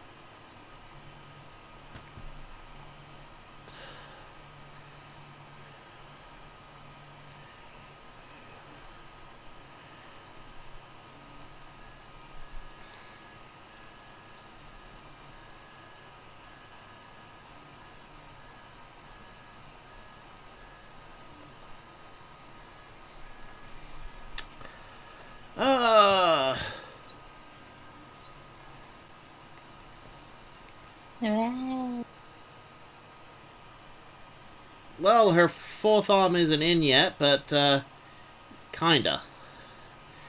I'm tempted to leave her with just 3 arms, but, the idea was her having 4 arms, yes. Oh, no wonder the bald head seems to fit. I'm thinking of, what's her name from Mortal Kombat? You know, the 4-armed, monster lady. Goro's daughter. Forget her name. But she's basically bald with a really long ponytail. But she has 4 arms. It's like, why does the bald head fit? Why does the bald head make sense for this character? Oh, that makes sense.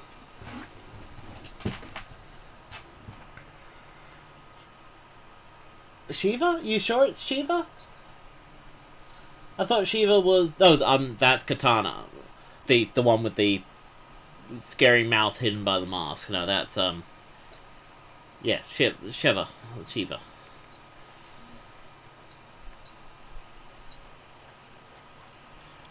I mean, no, this character is not being bold. I just need a good helmet design. And I would get stuck on that if I spent... Too much time. Yeah.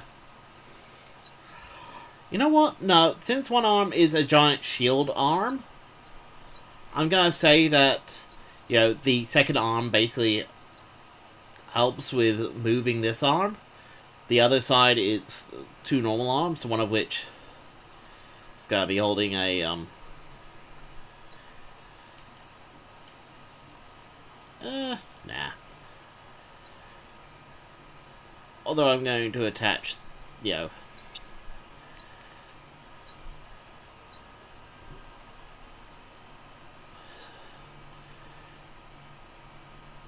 a basic blaster to the back of one of the arms. Actually, screw it. Why not both? Chocolate chip emerald. Actually, given that Cybertronians, you know, consume energon, would the Chaos Emeralds be the equivalent of an everlasting jawbreaker? Yeah. No. You know, just a bit of energon candy that just never, you know, disappears. You can suck on it for hours and hours, never get smaller.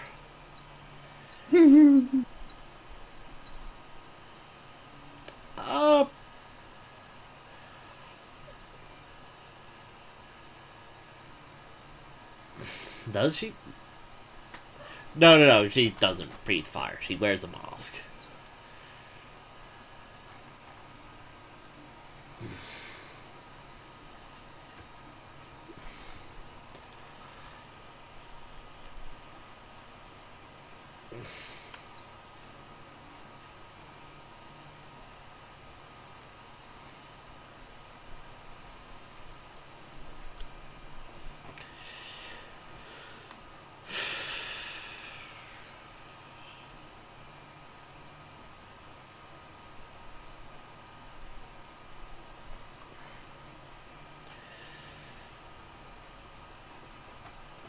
No, it's a mask.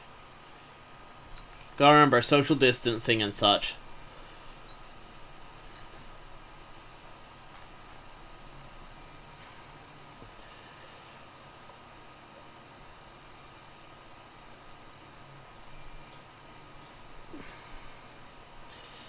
God, what are those on the side? They're gonna look a bit weird, but maybe I can work with them a bit.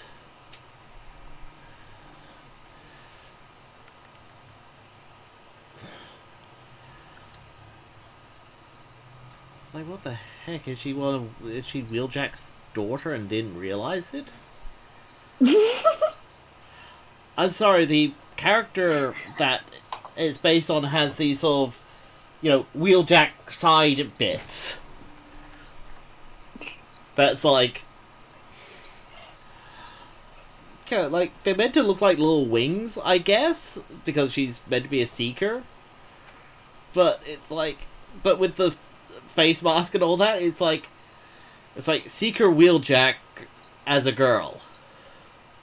And that's not Jetstream giggling.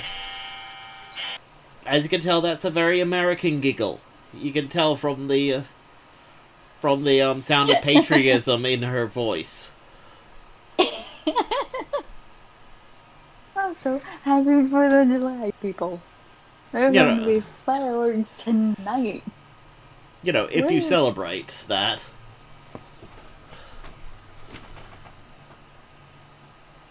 Dude, I do.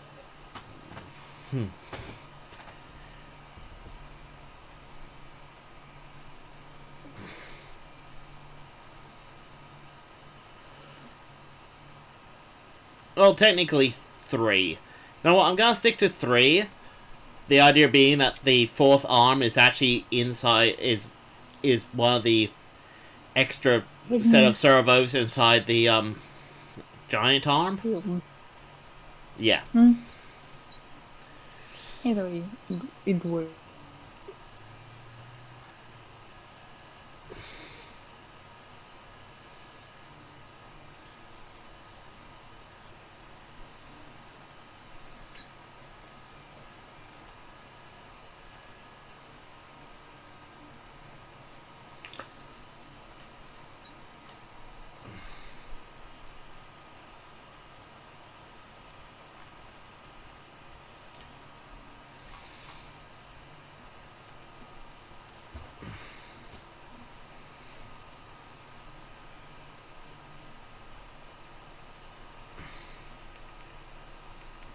Something like that.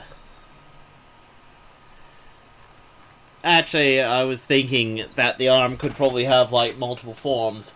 The main one is a, big-ass shield. But one of the other forms, maybe it swings round and becomes, like, a big particle cannon or something.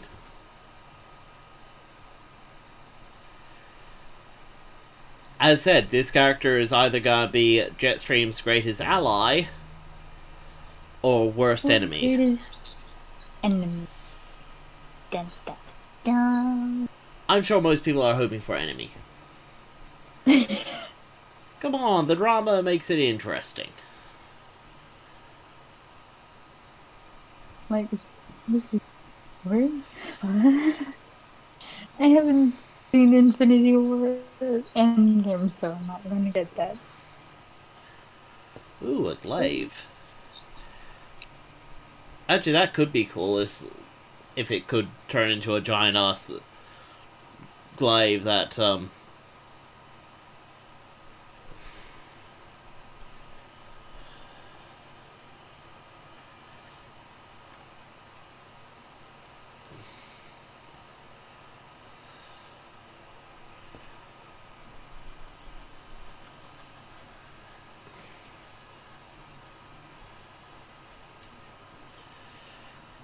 and I kind of want to make it look like her legs are basically two sets of legs squeezed together.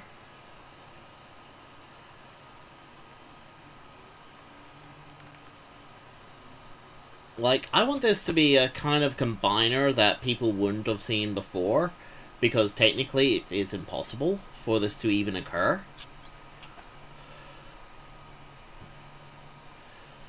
Okey-dokey.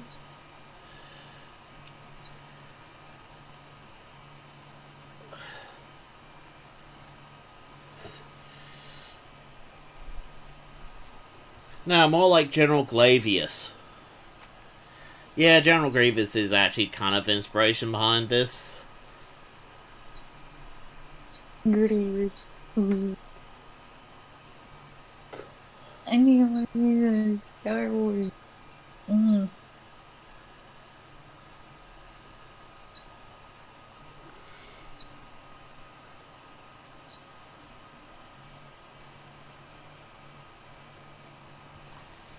Oh, dear. Oh,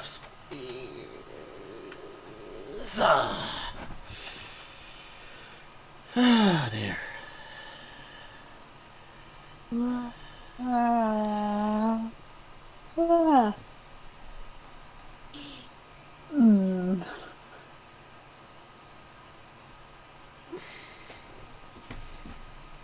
Collection of weapons? No, she doesn't. In fact, she never really thought much about weapons until now.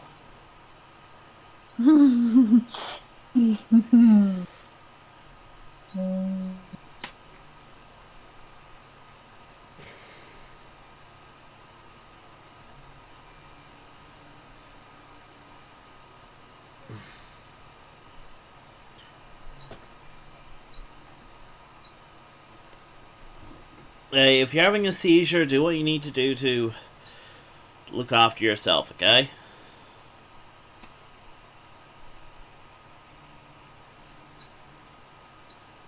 Okay.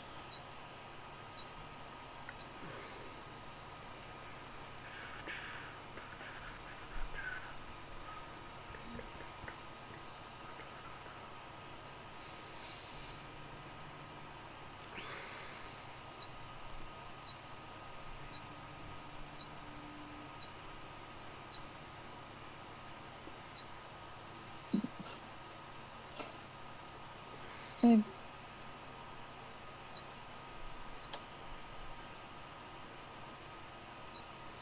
Sorry, just checking through something. There we go. Da da da da da da. Yeah, all good.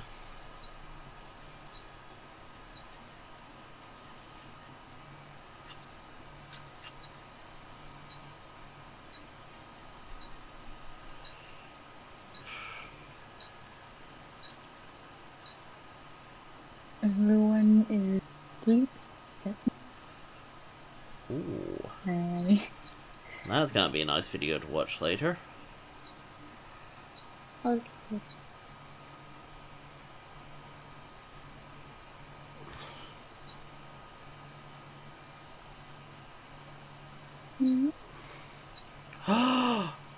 Yes!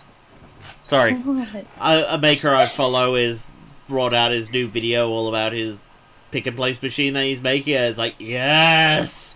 That's gonna be so much fun to watch. Oh my god, he's gonna add a component camera to it. Ah, frick yeah!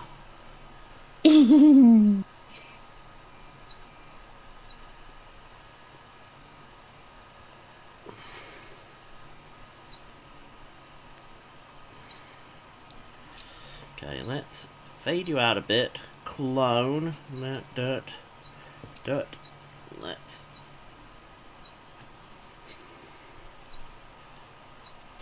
Sorry. No, actually not fair.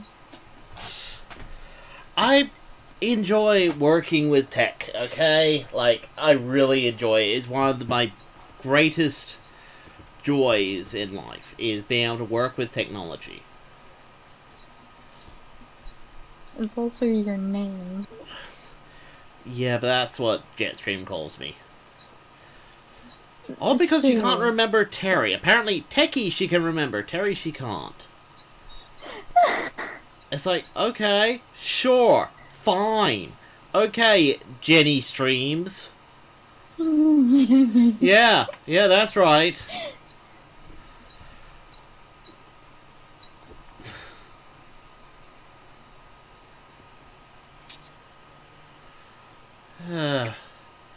As if 2020 couldn't get any weirder.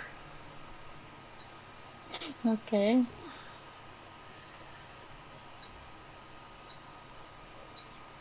I like to think that this year is just punishment for all those people who made 2020 jokes before 2020. Like, you know, someone asked me what I was going to do next year, but I told them that I don't have 2020 vision yet. It's like, this is just literally the deity that watches over us going, look, I'm so tired of that joke, so come 2020, you guys wish you had foresight.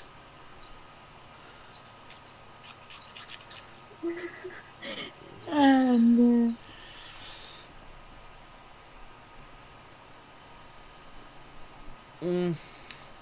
I don't like how her head suddenly goes flat.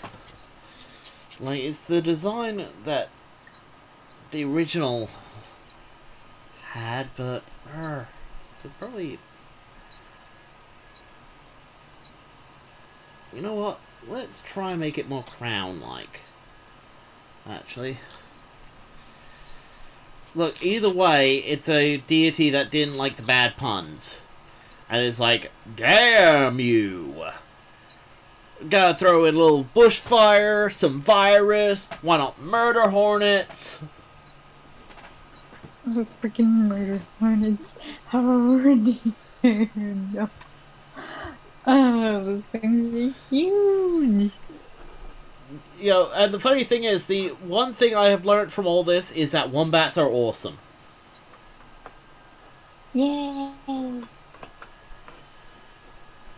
I don't remember what that is. I mean, seriously. I mean, seriously, limitless compassion from those things. Like...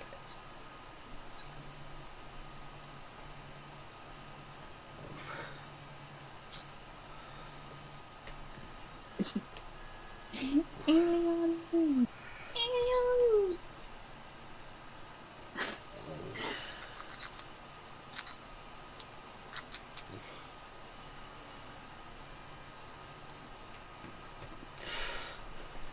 Oh, please, oh.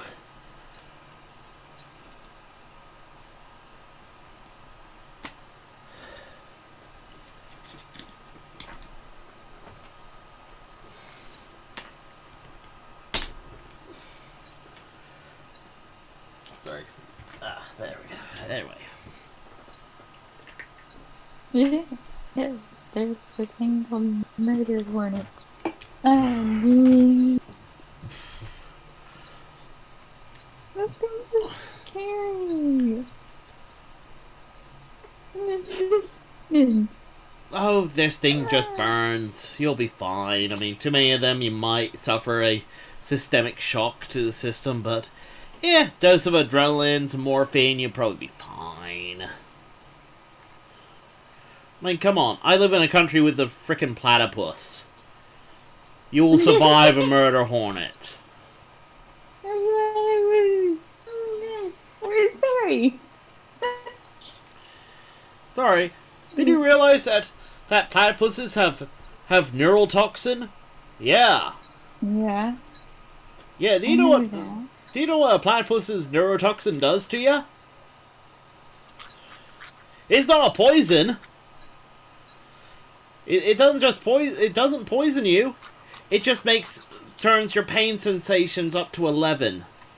Most creatures inflicted with it commit suicide. Aren't you? No. Yeah, you think, oh, a platypus, that's a weird little thing. I mean, it lays eggs, it has a pouch, it has backwards feet, duckbill, and a killer toxin. It's one of those, what the heck were you smoking up there when you made this thing?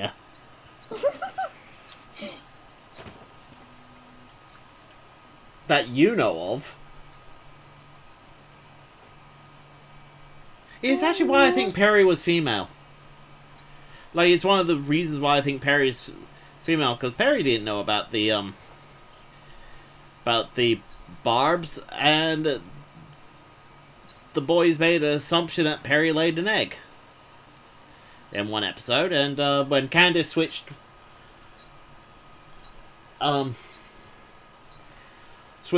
bodies with Perry, she started sweating milk. So I think Perry was female.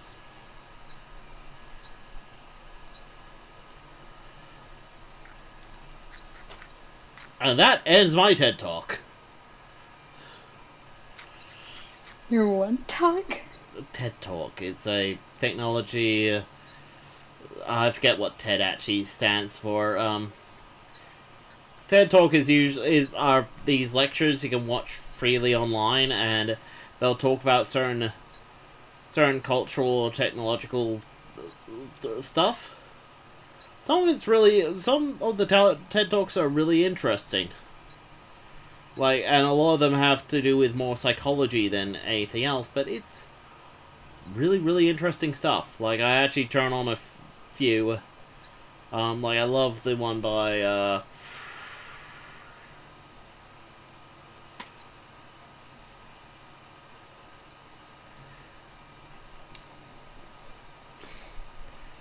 yeah, there's no wrong with being beaten by a girl. If you let it dominate your life, there's something wrong with that. It's like, oh, I was beaten by a girl, I have to now try and be as manly as possible to blah blah blah. And it's like, why? Just, you got beaten by a girl, okay, cool. Oh. Now, that said, if you're beaten by, I don't know, a freaking chinchilla, it's like, how? How were you beaten by a chinchilla? What happened? No, go into detail, please, because you realize that a chinchilla is 90% fluff, and somehow you have a black eye. You got beaten by something that's 90% fluff, and you end up with a black eye. How?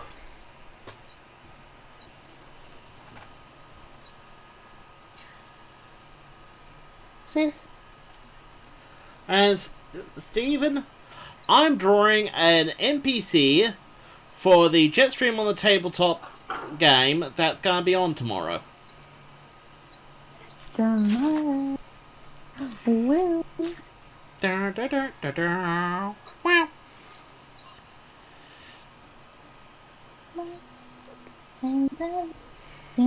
Wow.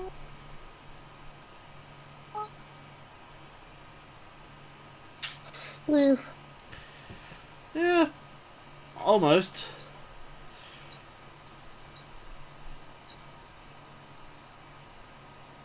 You know what? Yeah. Yeah, I think she's basically done. Well, the preliminary sketch. I now have to do the inking, and that always takes time. I'm not the fastest inker out there. Same. Yeah, well... You don't have to do commissions for a living, so... I still have to do a commission. I only have one that I do. I'm not getting paid for it, but I'm just doing it. Yee.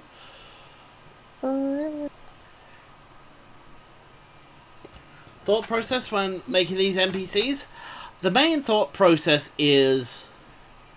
Actually, honestly, most of the time it's, is this cool? Is this a good idea? Like, with generic NPCs, I could just make a bot and be done with it. Maybe, like I could always grab one of Jetstream's, characters, recolor them, and add details to them. Like how I did the Seeker drones. You know, all I had to do was basically fade out their color a bit and give them visors instead of eyes. Which, again, is not that hard. But it's like...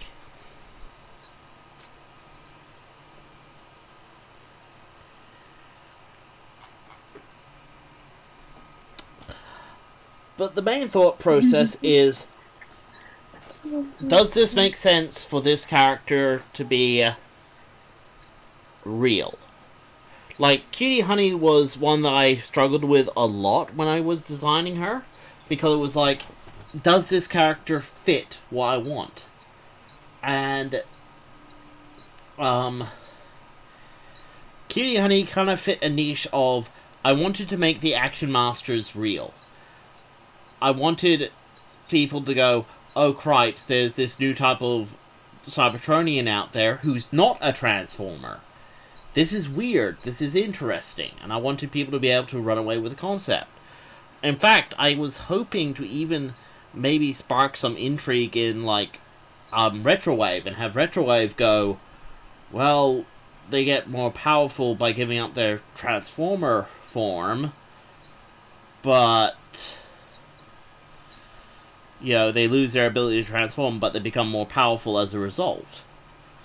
You know, Retrowave being someone who, you know, obviously, before he became a car, had trouble with his, vehicle mode. With his, his tape cassette mode. Oh. His alt mode, that's it. You know, being that it was just a tape cassette. You know, it was a boombox. It was one of those, this was gonna be useless for keeping up with Jetstream at all. So, you know, having Retrowave maybe sit there and go, well, if I do the whole Action Master thing, could I, you know, gain some extra powers or something? You know, it was to give people an option and some intrigue. And that's where Cutie Honey fits. Most of the time, it's just trying to work out what character I want for a certain situation. Huh. Actually, I never considered augment, but okay.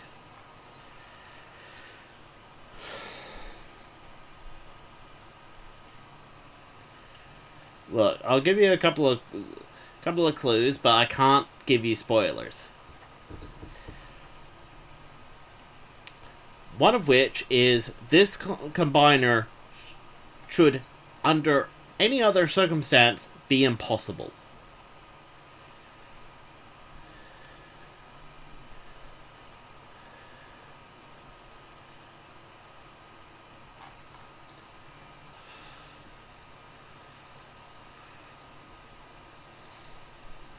Oh, so does Scout voice anyone on the tabletop game? Sadly enough, no. I have always considered trying to bring extra people into the game, but there's so many constraints that I have to deal with. Like, making sure the person is free during that time, that person isn't going to have someone come into their room and interrupt them, and that they can actually understand the rules and play well with others, and also have a good microphone.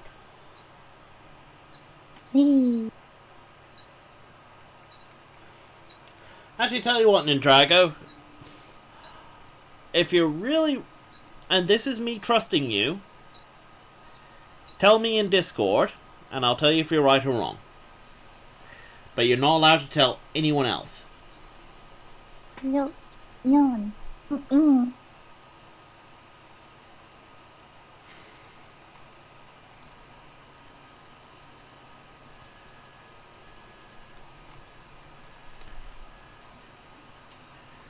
If you want to guess,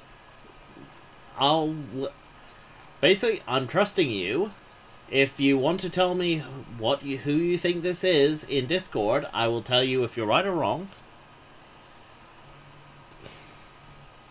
But you can't tell me. You. Well, I could, and I can already tell you, Nindrago, you're half right.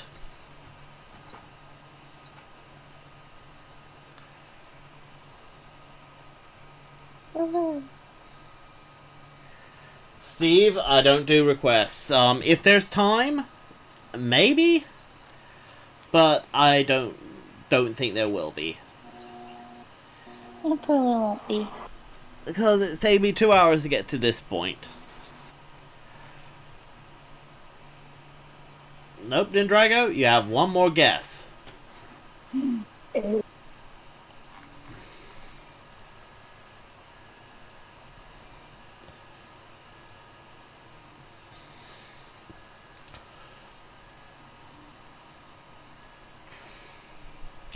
But again, Nindrago, half right.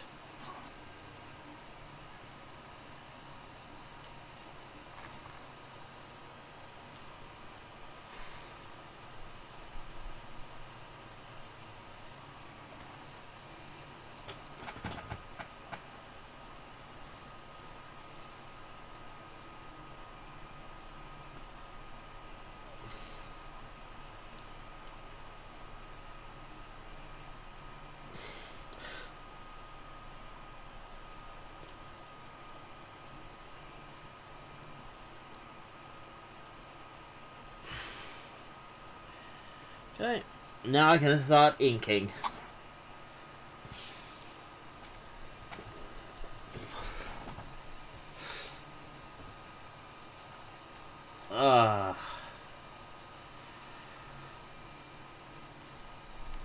You know, I'm so tempted to say, hey, I'll give you a big clue, but you're not allowed, but I won't tell you if you're right and wrong, but it uses up your last guess.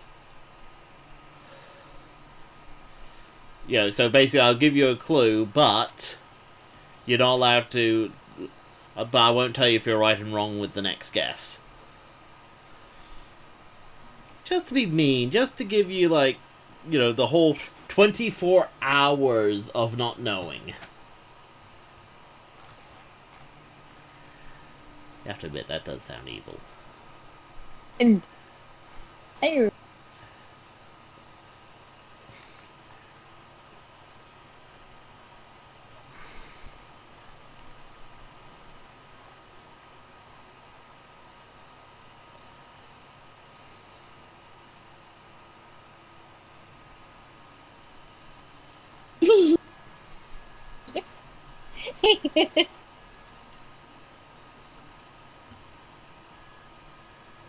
I know, I know.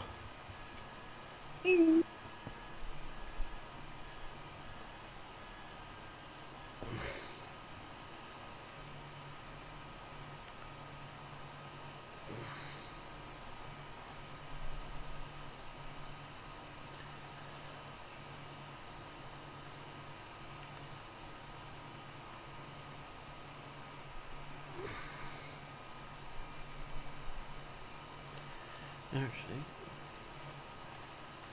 we'll just have an extra line there. Rather than, Ryan.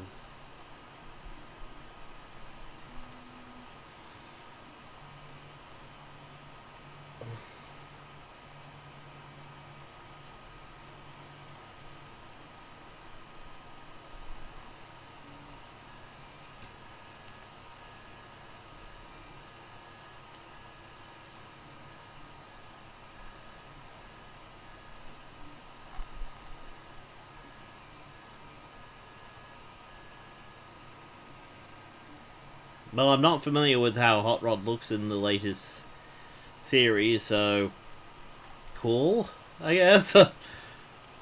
His actors.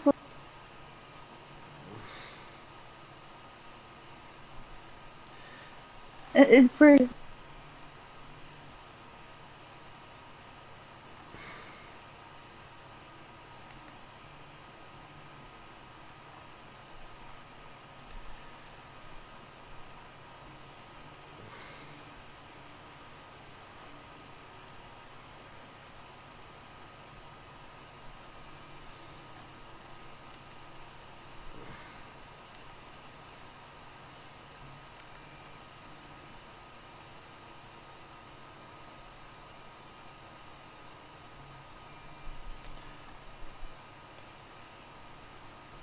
Oh, actually, sorry, Nindrago. Let's see.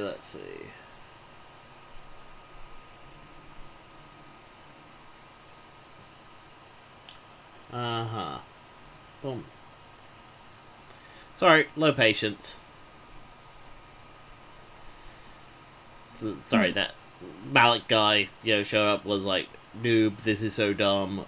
It's like, okay, and you're gone. Sorry, if that's how you enter a chat, I don't want you around.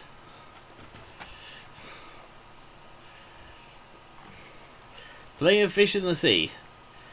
With over 7,000 subscribers, I think we can afford to kick a few people. Okay. Yeah. I'm just thinking, when was... Because, I kind of realized it's like, oh yeah, that's right. Maybe some people haven't been around for the last few tabletop games. So, maybe they don't know something that actually might be relevant to this character. It's like, Drago, tell you what, you can ask me a question. Okay? So I'm not giving you a hint. You're asking a question. Now that said, I can't answer every question. So if I cannot answer the question, I'll just tell you I cannot answer the question. Tell me and give me another question. In fact, all of you get one question about this character. And if I can't answer it because it will spoil too much, then I'll tell you to ask me another one. Okay?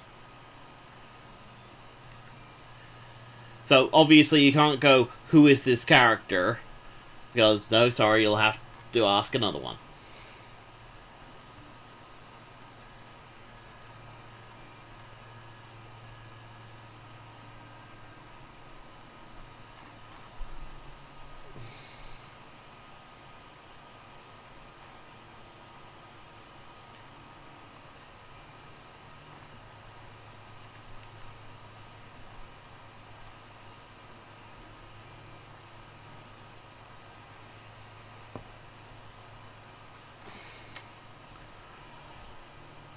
Now, when you say does this character, are you asking about this character in particular, or the characters that comprise her?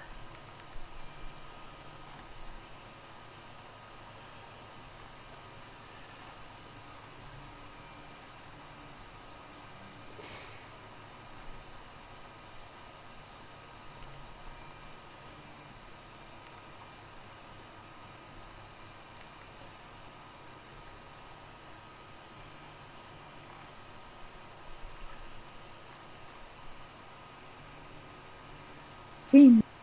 The character is most definitely female.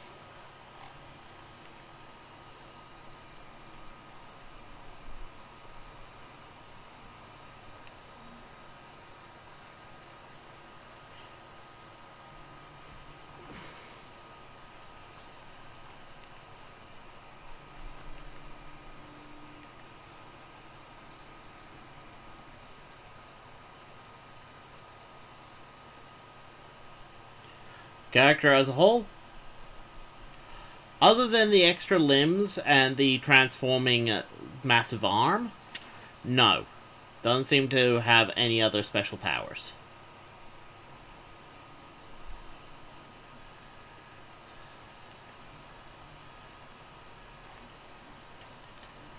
I mean, you could argue that the extra limbs and the fact that her legs are basically two sets of legs merged together to form one set of legs gives her extra strength and extra ability, but that's more a product of the combination, not a product of any actual special ability.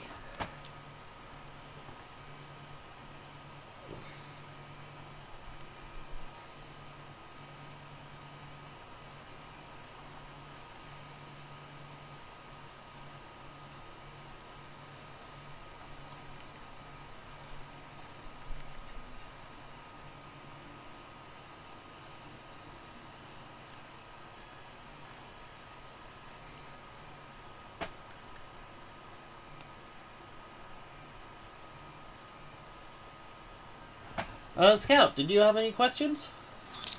Nope. No? None about this character, eh? No.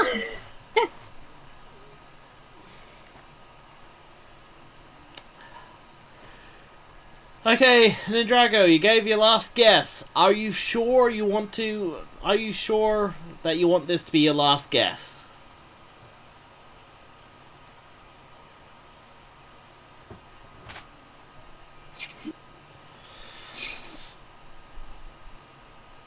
So it's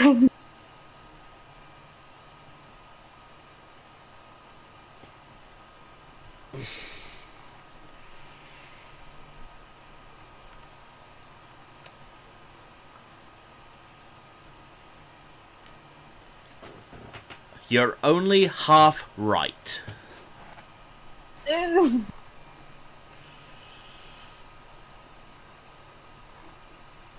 So, okay, it's safe for people to confirm that, that yes... Actually, no. Only Nindrago's really thought about that.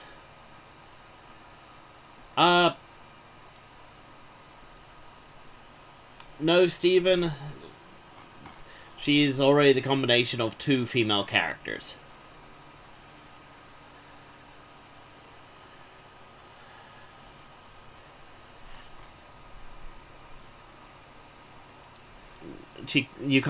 We can't add characters to this, to a combination. Well, I mean, I guess we could. I mean, I am the one running the game. I know, I'll combine all the female characters together to form Haremtron.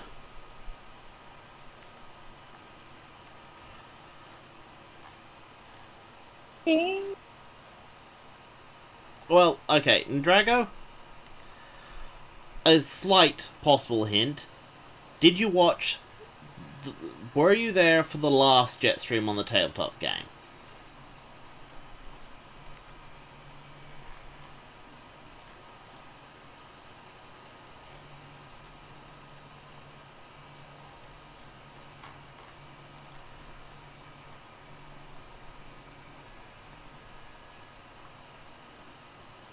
you.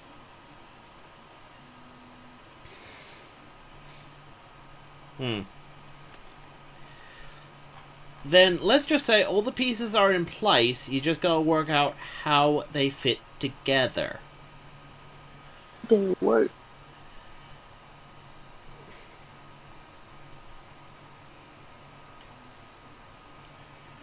I mean, anyone else want to guess who are the two characters?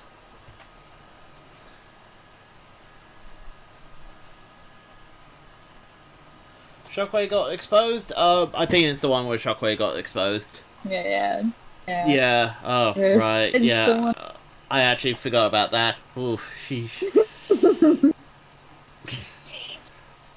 It's like, yikes. Boom. Oh, yeah, that's right. That happened. Oh, right. That happened. Yeah. Okay. Right. Yeah, that's right. Cybertron's under lockdown. Oh, this is gonna be interesting.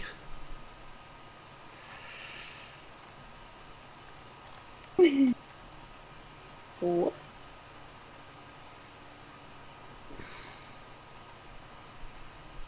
Actually, doesn't change my plans that much because, well,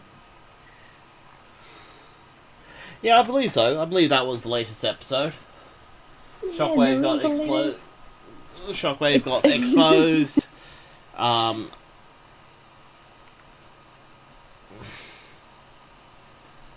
The truth has been confirmed about Long Arm Prime and Shockwave, which, yes, I know so many people saw coming, but I did also point out that it is my own canon. I mean, I could have turned around and said, actually, they're twins. One of them became an Autobot, the other became a Decepticon. That's why they look alike. You can probably still do that. Nah. No, I'm not gonna be that mean. You couldn't be.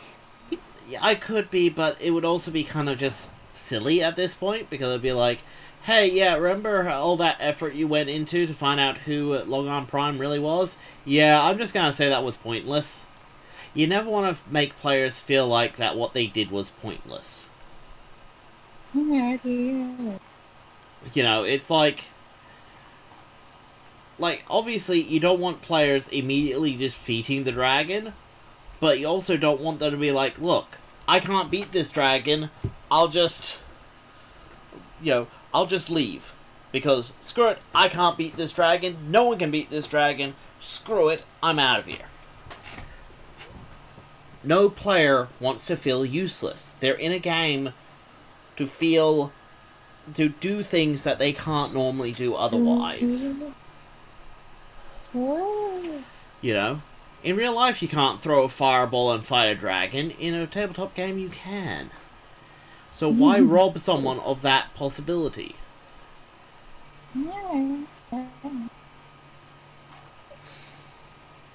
It reminds me of this one GM I had, where Oh dear. one of the players was trying to do a teleportation spell, a teleportation thing, and this was like a sci-fi setting with magic. So, you know, trying to teleport, and he did all the setup and all that. He was captured by the bad guys, and he managed to roll high enough that if he burnt some extra points, he could teleport the entire starship to the planet where the rest of us were. So he's like, you know what? I'll do that.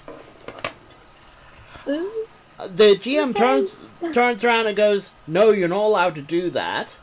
You get close. At which point, you know, the rest of us are like, okay, fine, whatever, it'll take us 5 minutes to get out there. Meanwhile, the bad guys keep just stunning this player's character, so he can't do anything else for the 5 minutes that, you know, the rest of us were trying to catch up to this ship. At which point, the bad guy's ship leaps the warp and disappears. And it was like... And we're just sitting there going, why the heck did you do that? Oh, well, he could have gone out any time. It's like, no, he couldn't. You were stunning him the entire time, and you basically told him that the powers that he had, as written, didn't work that way. Well done, you made his entire effort pointless.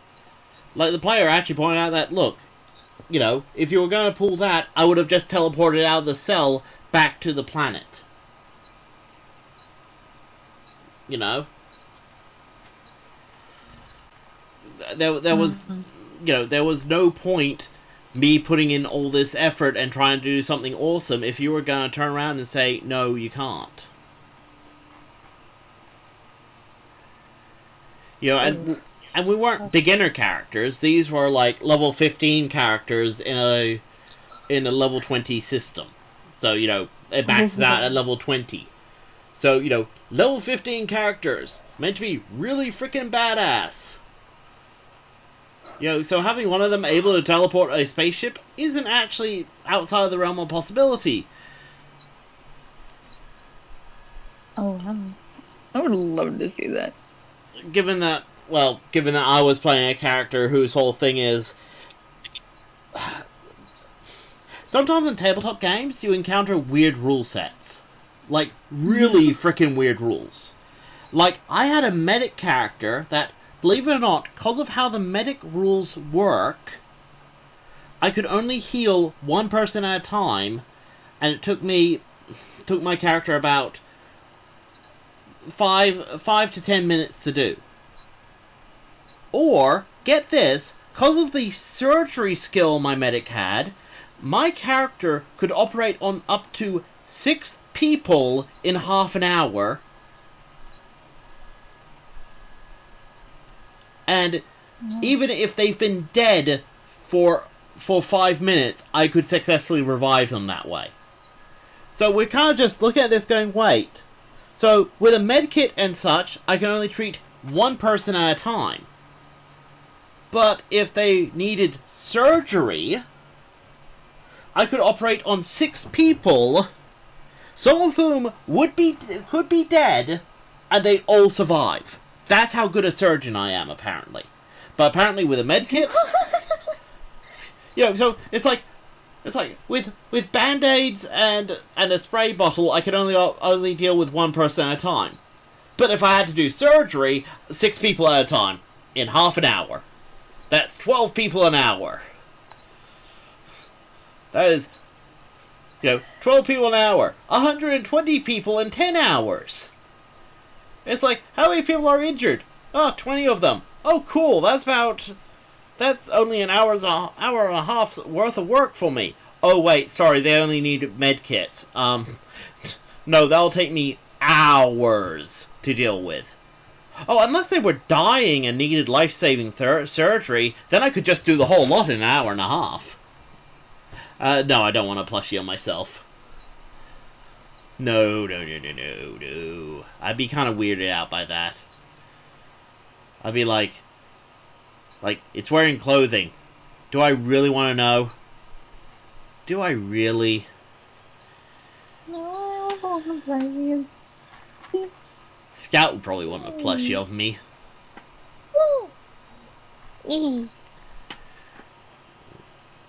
Hug it. Mine.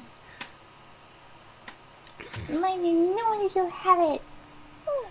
But, yeah.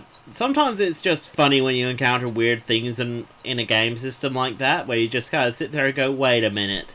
So if these people were actually, you know, in critical, life-threatening health, like they need life-saving surgery, I can save 6 of them at once.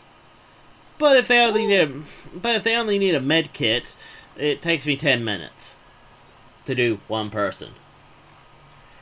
And yes, I know the world's fastest surgery resulted in a 300% death toll, which is pretty darn impressive for a surgery.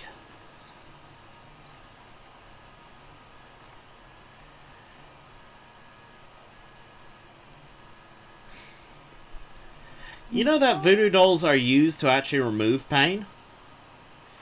It's Hollywood in that made it about, you know, inflicting pain and such. You know, people who actively tried to make voodoo seem evil. Voodoo is actually a healing art.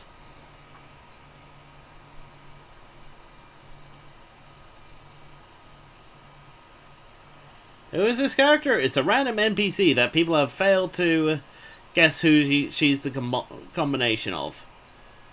Which I'm rather impressed. People have gotten close, but... We're not close enough. Yeah.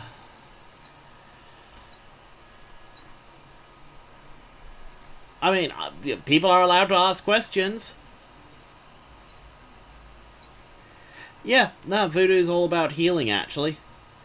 See, the idea is that, believe it or not, the idea behind the voodoo doll is, okay, someone makes a voodoo doll out of you, and you complain about shoulder pain. They'll stick a needle in the shoulder, and then remove it. The idea being to take the pain out of the doll. Yes, it's original. It's my character. Well, the combiner is my character, and I guess I created the characters that make up this character. They're not from any Transformers series. So, yeah, no, basically OC. Yes. Yes. Yes. Do it. Yes.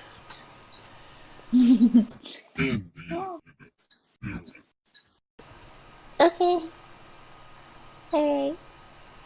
Wow, okay, I didn't quite expect that sort of response from her. I mean... Yeah. Yeah. It slightly scared me. So. Oh.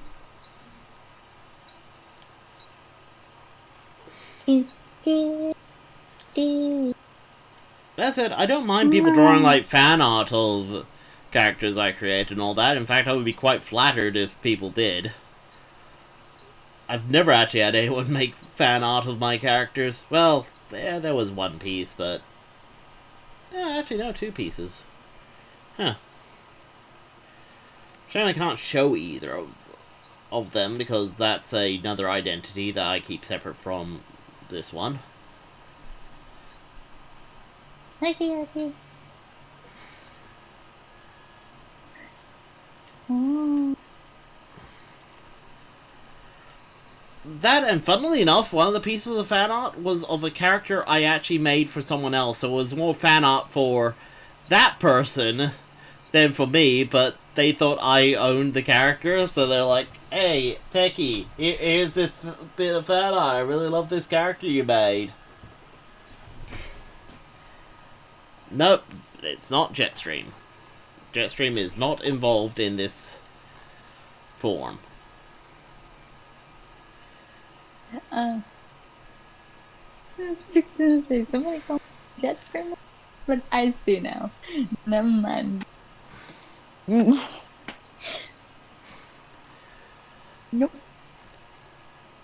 Let's...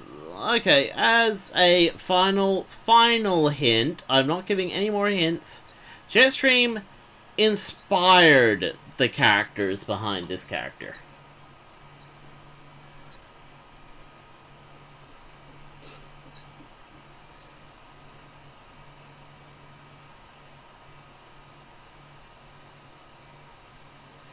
An animation series? No, this is for Jetstream on the tabletop. On the tabletop. Which is tomorrow. Yeah, which is a tabletop... you feel like it. Yeah, it's a tabletop game where all these characters get to interact with Jetstream and others, and, well... I don't know, what is the plot of Jetstream on the tabletop? Jetstream does stuff, and then weird things happen. The end. Oh, in the future. The problem with doing it in the future is, some of the characters I created have been inspired by other series and such, so it depends on copyright and such as to whether or not I'm allowed to. Like, you know, I have my own version of Optimus Prime and Soundwave and such. I'm not going to be able to use them. Yes, that would be nice, getting an animatic. In fact, I was kind of tempted to do an animatic this week, but I kind of just didn't have time. Well, time, motivation, energy. You know, like, doing this sort of stuff is hard. I mean, it takes effort to be as amazing as me, guys.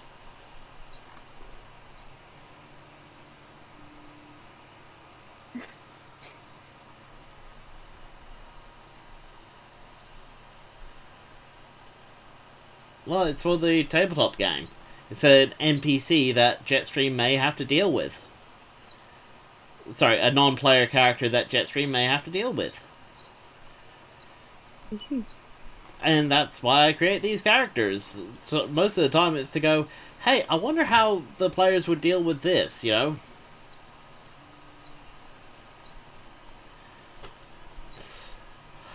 Yeah, I wish. The problem is getting enough people and having a script. The fun with a tabletop game is you don't really need a script, you need a guide. You know, you need to kind of just go, okay, this is what I know, and let's see how we go.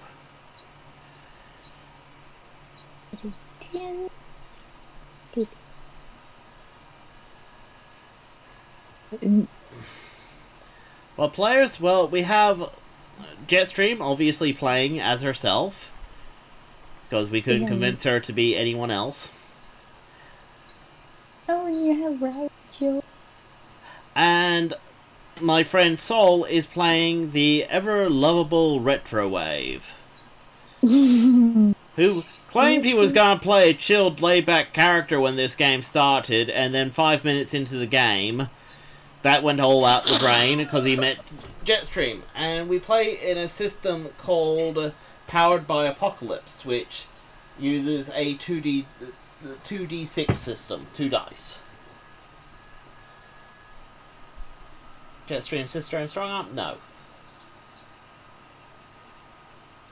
I don't think Jetstream has a sister.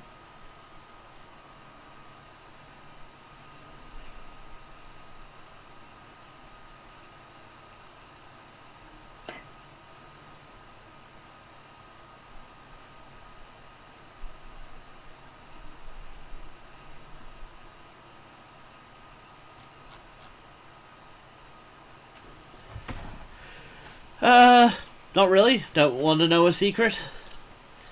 I'm bad at keeping secrets. I mean, yeah, Jetstream told me this one secret, and, you know, if anyone ever found out about the fact that she still sleeps with the nightlight on, I mean...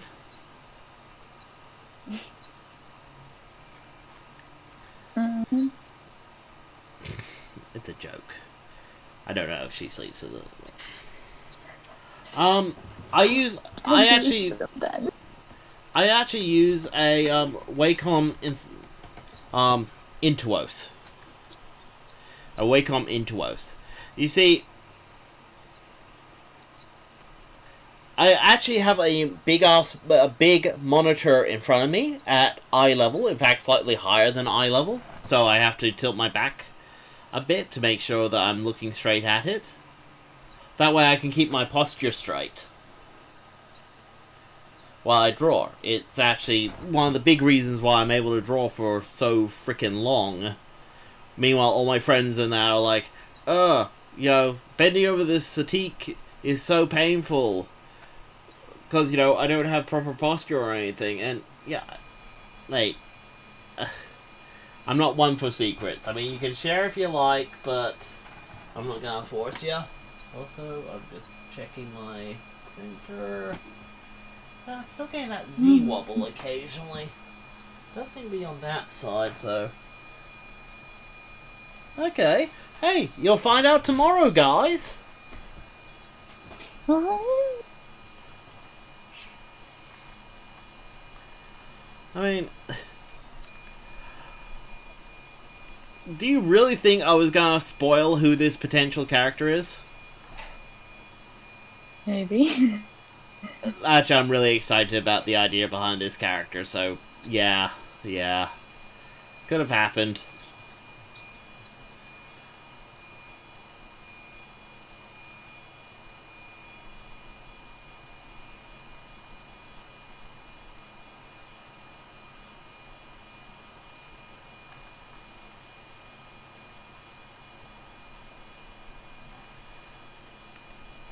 Yeah, well, feel free to share it if you want me to potentially know about it, but, you know.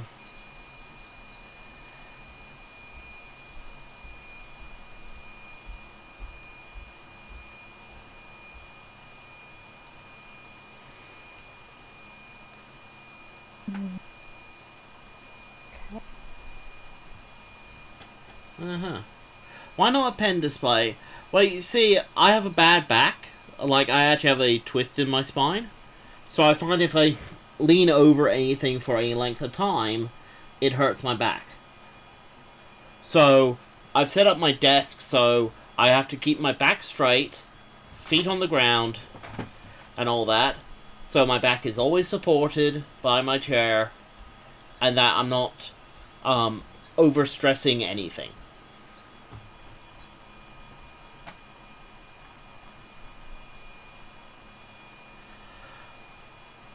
I mean, it does take a while to get used to. Like, a lot of people are like, you know, I prefer statiques because, you know, I can actually see what I'm drawing and that.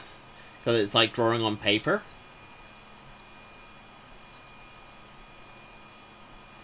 Who's this character? Vaicws? It's an original character for the tabletop game that's tomorrow.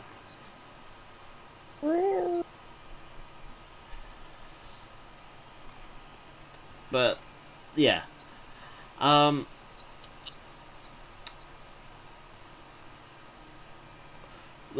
The other thing is PB weather. I also have a bad wrist. I actually have fine motor control issues. I can't actually control my wrist as well as the rest of my arm. It's not that I can't control it, it's more that I can't control how much strength I have in it. And I have naturally weak wrists as a result.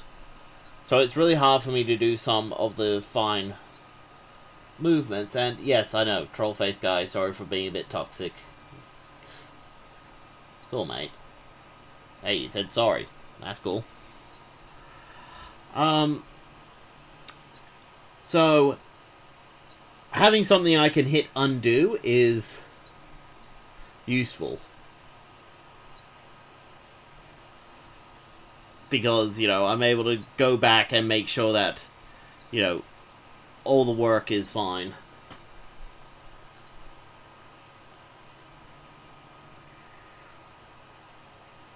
Meh. I don't have time to be angry. Life's too short to be angry. Angry leads to being bitter. Being bitter leads to resentment. And resentment leads to being alone.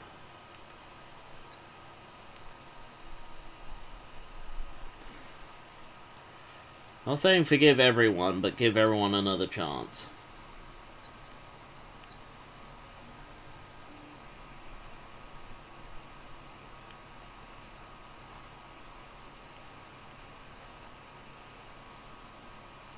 Not a lot, I'm just inking parts of this bot.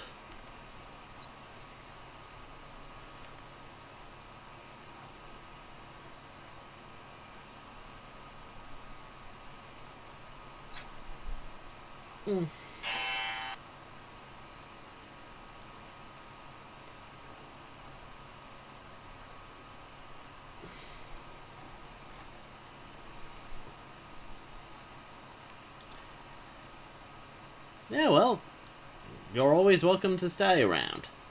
You know, all I ask is people don't be, like, insensitive or anything, and, you know, we all get along.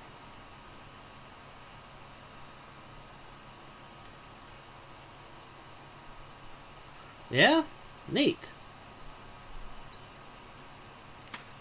So I take it we have a few Gundam fans in the audience. Aw.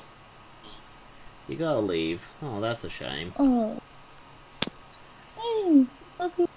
Well, remember, tomorrow is the tabletop game, so seriously, we stream it. We always love people coming in to watch. We even do, like, Q&A sessions afterwards and all that. It's all awesome. Of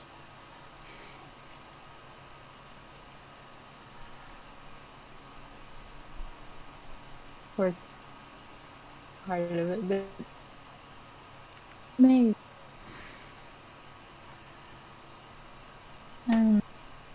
Same, because I've not probably seen Gundam. I have watched, like, that recent series where, you know, it's like an MMO game and, you know, you make your model and you can pilot it in the game. Yeah. Like, that was such a cool concept. It's like, brilliant, I can spend all this money on my Gundam, make it all awesome, and then I get to actually pilot it in the game. Look, Nindrago, even if you're banned from the channel, you can still watch. Clean. It's okay, how you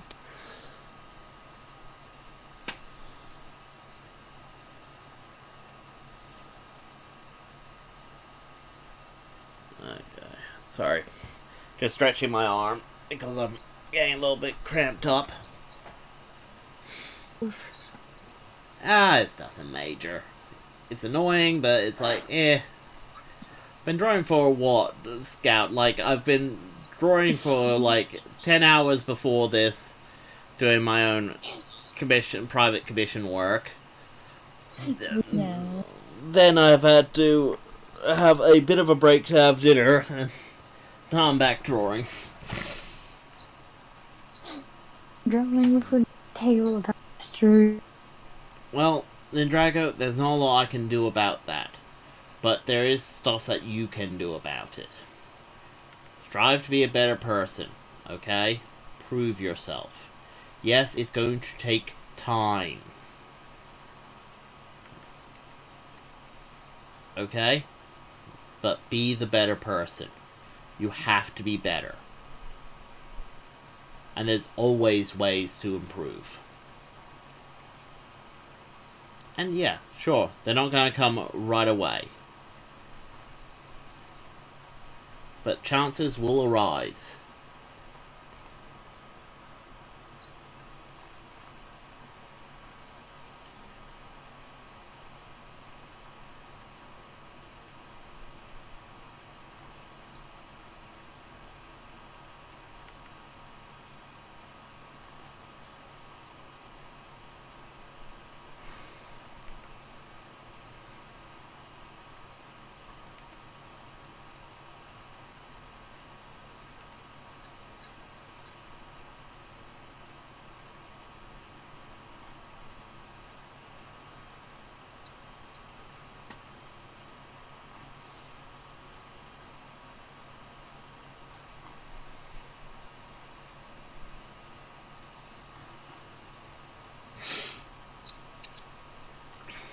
Just be the better person. Be better. Story of my life. Sorry. Yeah. It's just one of those. You know, I grew up with disabilities. I've grew up with disabled siblings. And I've always had this stupid mantra of have to be better. Have to be better. Have to be better. Have to try harder than everyone else. Roll Hollow. I think I've heard of that. In fact, I might have it on Steam.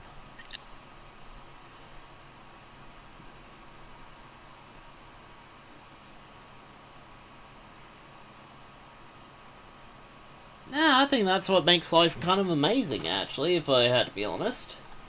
I mean, yeah, it's short, so make the most of it. Have fun. Do good. And improve someone's life as a result. I mean, and, you know, and just realize, in your entire life, you might save only one life.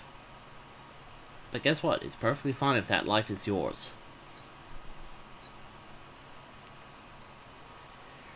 Or something like that.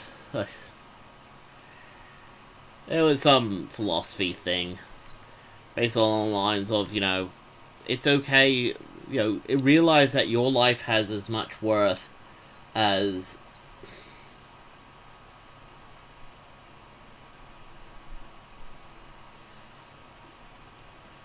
anyone else's. You know, do not put someone else's life above yours when you can look after yourself.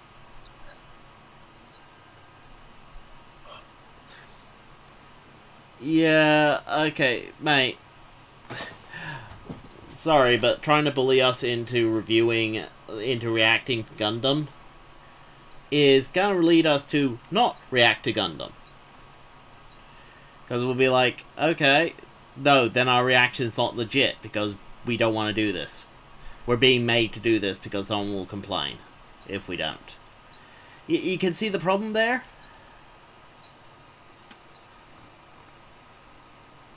I do.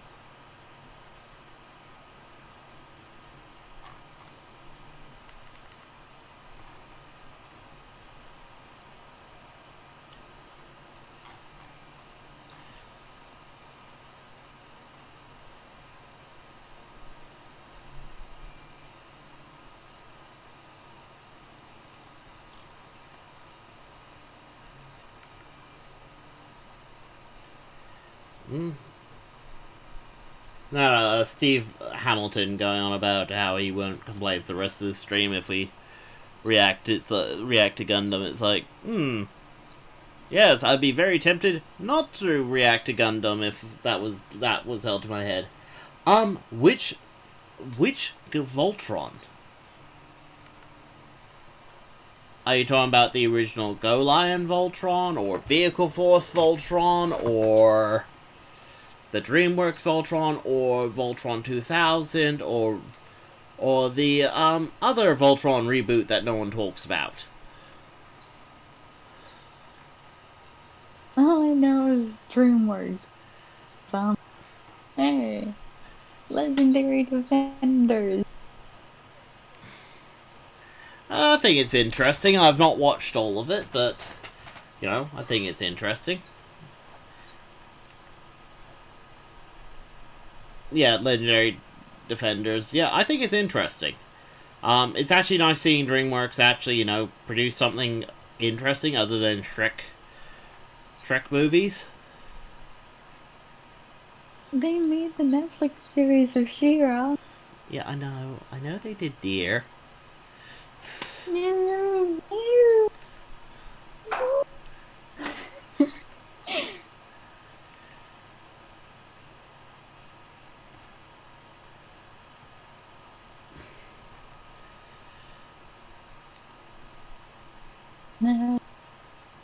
The drama had She-Ra character and a She-Ra outfit. Yep. I've not watched it to the end yet. For all I know is it might be really interesting or it might not be. Oh my gosh. I think endings are always gonna be the difficult thing to do because you have to end it. You have to just stop. Have a point where you can just leave it and not have to come back to it. And you know, can you imagine how hard that is?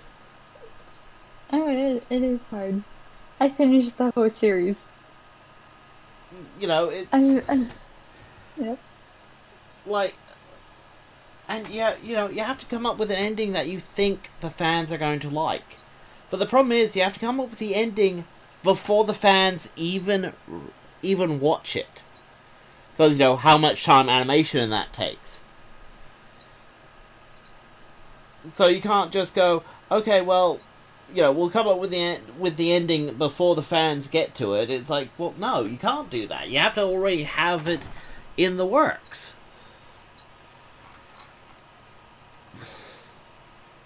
I mean, heck, apparently, you know, My Little Pony: Friendship is Magic, they planned on finishing it around season 4. You know, have it that Twilight became an alicorn and that was it. That was gonna be the end. And, nope. Apparently not. Apparently it had such a huge fan base that it went on for another couple of seasons. Yep. Yep.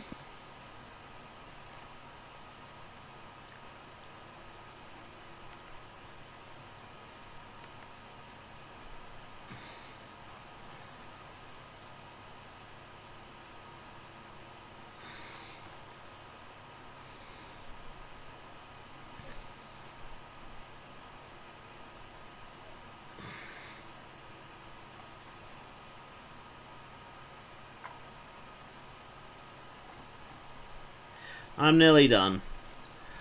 Basically, I have to just do the inking, a little bit of fill bucket here and there to fill in the spaces that I'm not actually gonna color in.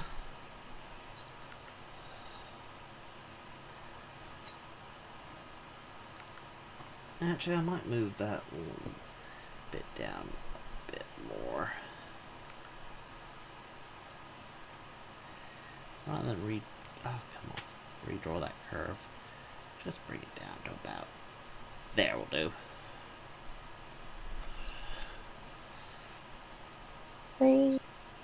Hello.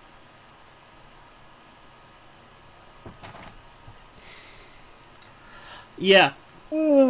Well, at first I actually didn't like some of the reboot of She-Ra, but a lot of the characters in that actually grew on me very quickly. Like which one? I didn't like Glimmer at the start. She was just so whiny and complaining. Like she always just had to complain about something. And seemed to be just, stuck in her ways, not wanting to really listen to anyone else. But she matured as a character. Like, by the second episode, she was actually a bit more,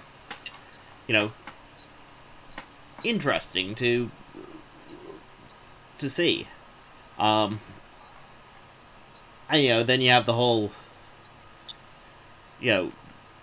bit later on with her, and it's like, Jesus. She really is having to, go into this situation and, be the person that she didn't know she had to be.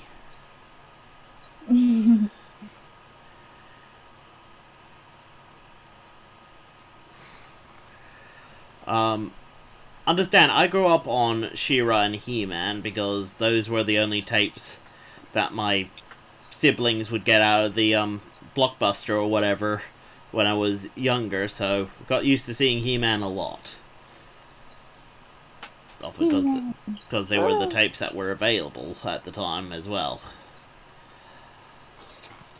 So, I was a bit, it's like, She-Ra's always been a bit cheesy, but, it's always been good lessons and such.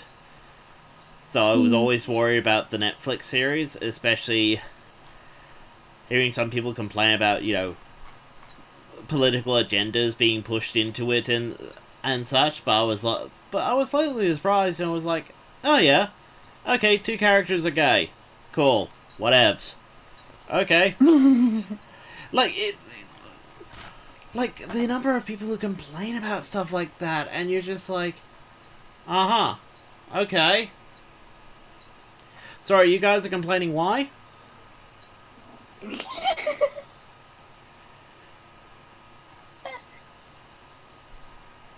I mean, seriously?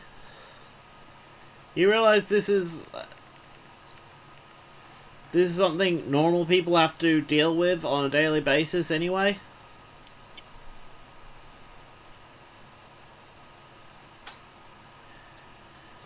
I remember, yeah, one of the old episodes found Luke. And there's only 14 in them again.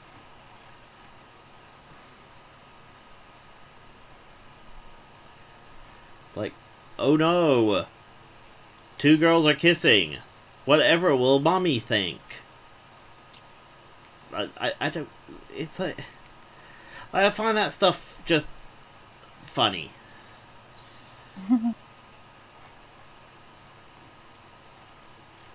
Because, watching, like, aliens rip rip another alien apart. Apparently that's perfectly fine to see, but oh no, two girls kissing. Oh no. Think of the children! You'll corrupt them! Really? Because I think this is perfectly healthy.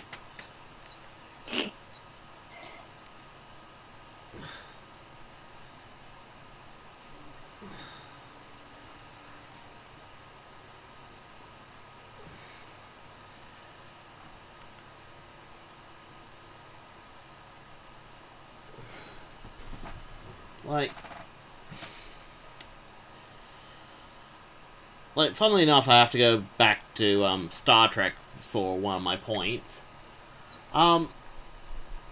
Star Trek was actually the first Star Trek series, the original series, was a big deal when it first came out. Why? Well, Oprah Winfrey placed it best when she was a little girl and Star Trek came on. She rushed to her mother and went, look, there's a black woman on TV and she ain't no maid. Star Trek was one of the first series to have a black woman in a role of authority. Lieutenant Uhura. Lieutenant. Yeah. The fact is that character actually inspired a lot of black women to, go on and do great things. In fact, that's the whole reason why apparently the actress kept going in Star Trek despite all the hate mail she got. Because for every bit of hate mail she was getting, she was also getting a lot of supportive mail from people. I mean, one of my favorite letters I heard was, Star Trek had the first interracial kiss on TV between Kirk and Uhura. And as you imagine, the network was flooded with angry letters. Ooh, how dare you have a black woman and a white man kiss. Ooh, how dare you, blah, blah, blah. And there was this one letter that she had to laugh at because the person basically went, I'm not for mixed race relationships, but when you're a red-blooded American man like Kirk and you have a hot woman like Uhura in your arms, you just can't resist. And she had to laugh at the fact that this guy was basically going, I'm racist, but I get it. But that's the thing. We've had shows that have caused such controversies, and, we're fine. We're not going to, 2020 withstanding, we're not going to hell.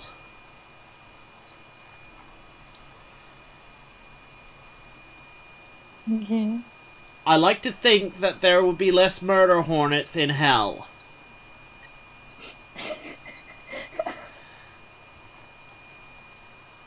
Maybe. Okay, I know it's more of a fleeting hope than anything else, but,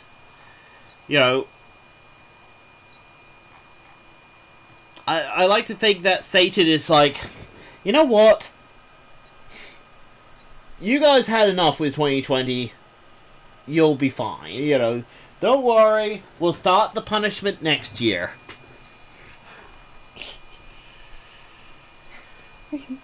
Don't worry about it. Take a load off. Have some extra Z. There's some ice cream in the fridge. Just relax. There's actually ice cream in my freezer. Let it go. The caramel ice.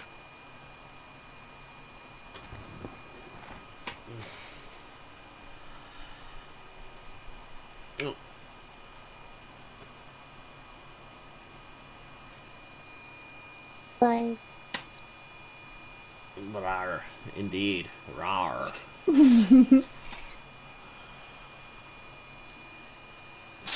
Out of all the female Transformers, who is my favorite? I have to say Strong Arm. Actually, she's one of my favorites. Mainly because she's...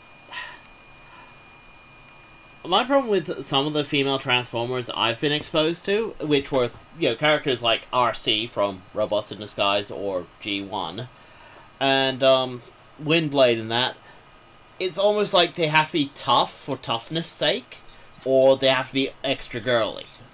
They have to be, like, motherly or whatever. G1 RC was very motherly, where RC in Robots in Disguise had to be like, oh, I'm a tough girl. I can keep up with all these guys. I'm really tough and awesome. Strong Arm is just she's a dork. She's funny. She has her own goals, but she is her own character. She's not I have to be tough because I am the girl, so I have to be as tough as the boys, if not tougher. She is... Yeah. Oh god, the number of, I'm not like other girls, I'm actually tough and such, it's like... Yes, I get it, you're a very tough person. Can we please not do this today? Yes, I know. You don't have the bolt to grind with everyone else, you're just trying to prove yourself to... Prove your worth and blah blah blah. I know. And I'm fine with that sort of character. It's just the fact that the fact that in Transformers, most of the female characters seem to fall under that slot. That category of, oh, I have to be tough. Or I have to be motherly. And then you have Strong Arm, who's just... She's Strong Arm. Like, you can't call her anything else because she is just Strong Arm.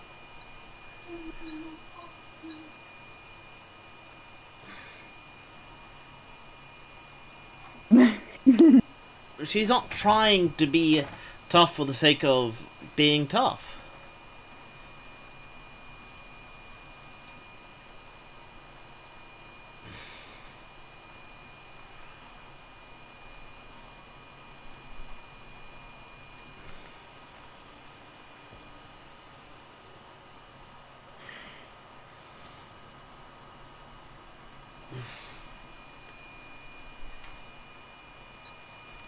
Yeah, I'll deal with that later.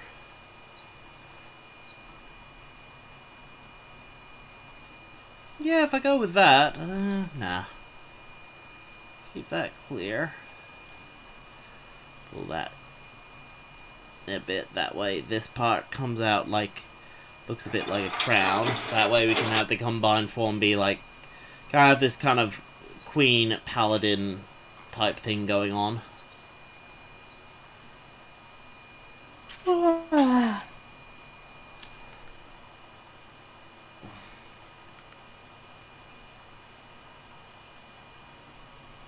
Oh. Okay.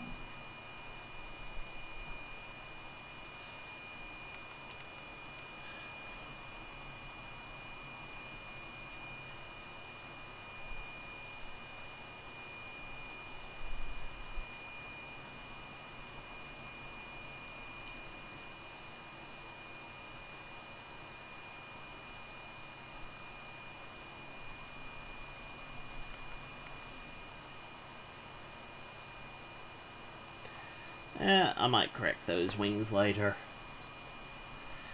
Yeah, I'm keeping them relatively simple because, don't want them taking up too much room or anything.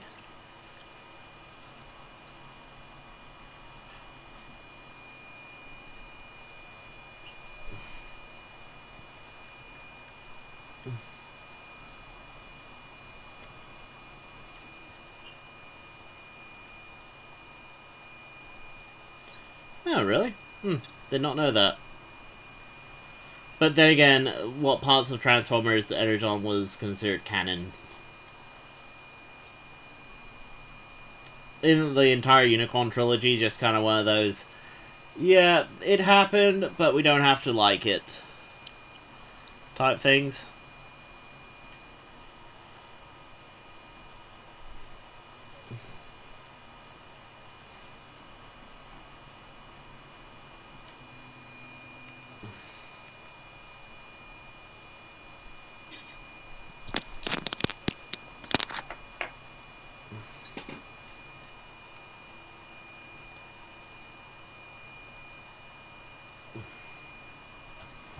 Yeah.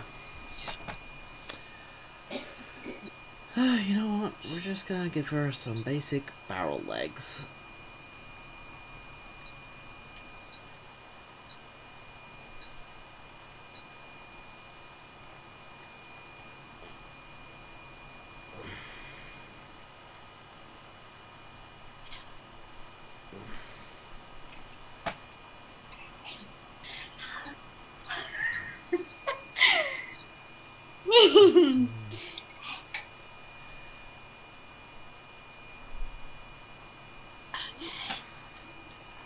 You all right there?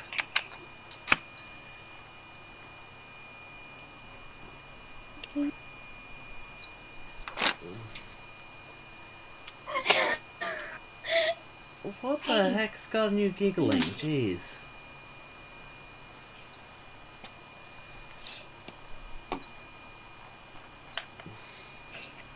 What you doing? What are you gonna watch? What are you gonna watch, Doodle?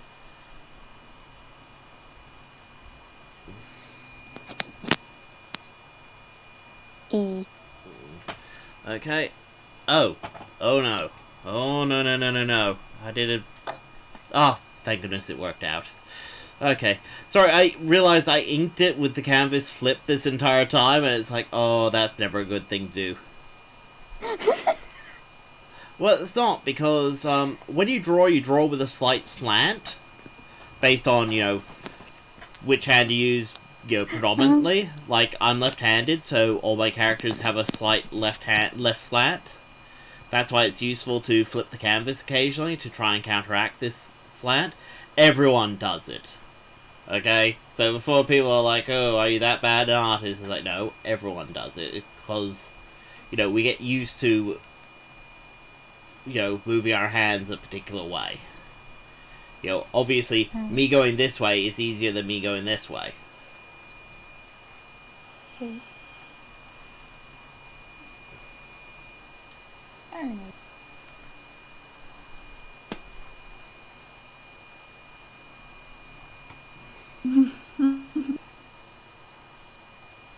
Oh, forgot her thumb.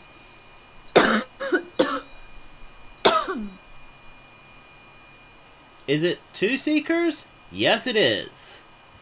It is 2 of them. 2 seekers.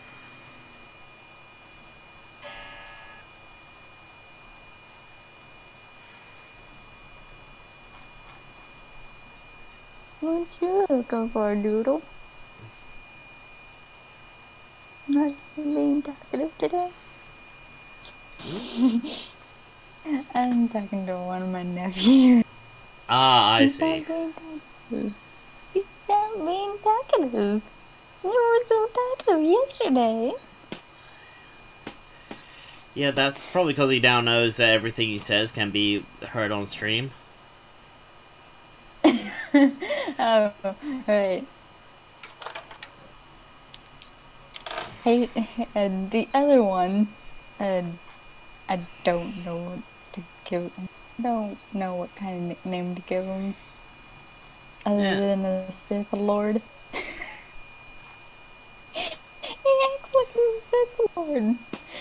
He just thinks he's edgy. I'm just like, no. You're like, what? Barely even a teenager?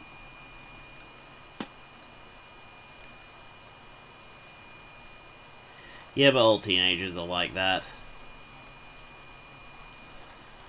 He's still a... I guess you can consider that a teenager.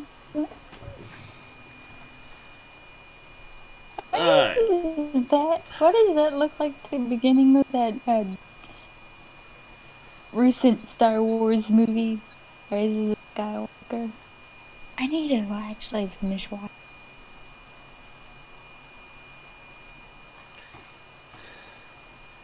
Freak. Internet went down a bit. Fair enough. Sorry, just trying to correct a few last lines.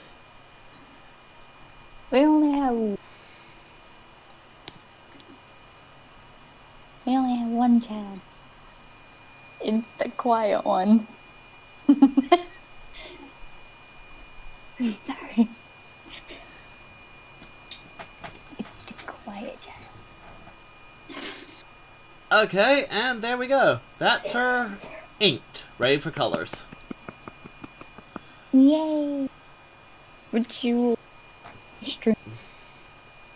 I won't stream the colors because the colors might be too much of a giveaway. As to this. You're not color it on stream, but it would be a giveaway. Yep. Well, it might be. It might be that, and coloring takes very little time, where...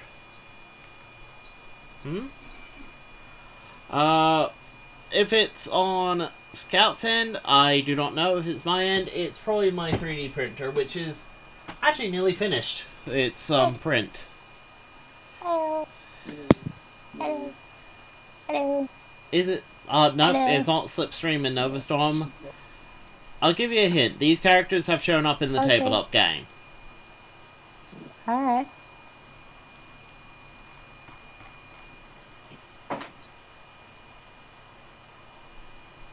Hey. I really is your 3D printer techie. Sorry, what was that? Didn't quite hear you, Scout. Something about my 3D printer? Hey, 3D print. Ah,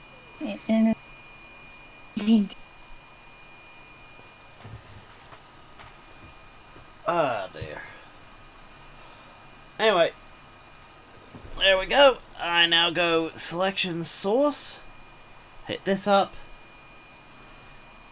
Go boom, boom, boom, boom, boom, boom. To select all the areas where there's not gonna be any. Boom. Bucket. Boom. That's my shadowing. That's my shadow layer. And let's do a just quick color thing. Oh. Boom. There we go.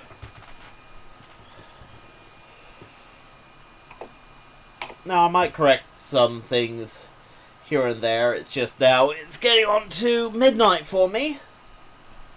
So I know I should get to bed. Blah, blah, blah, blah, blah, blah, blah, blah. I know. So anyway, with that,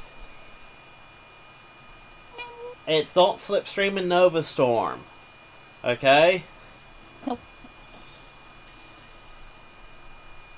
I love the fact that no one's guessed it. In fact, the Drago's got it half right. I wish I want them. But I'm just kidding. you guys will find out next time. Come on. Maybe. Okay?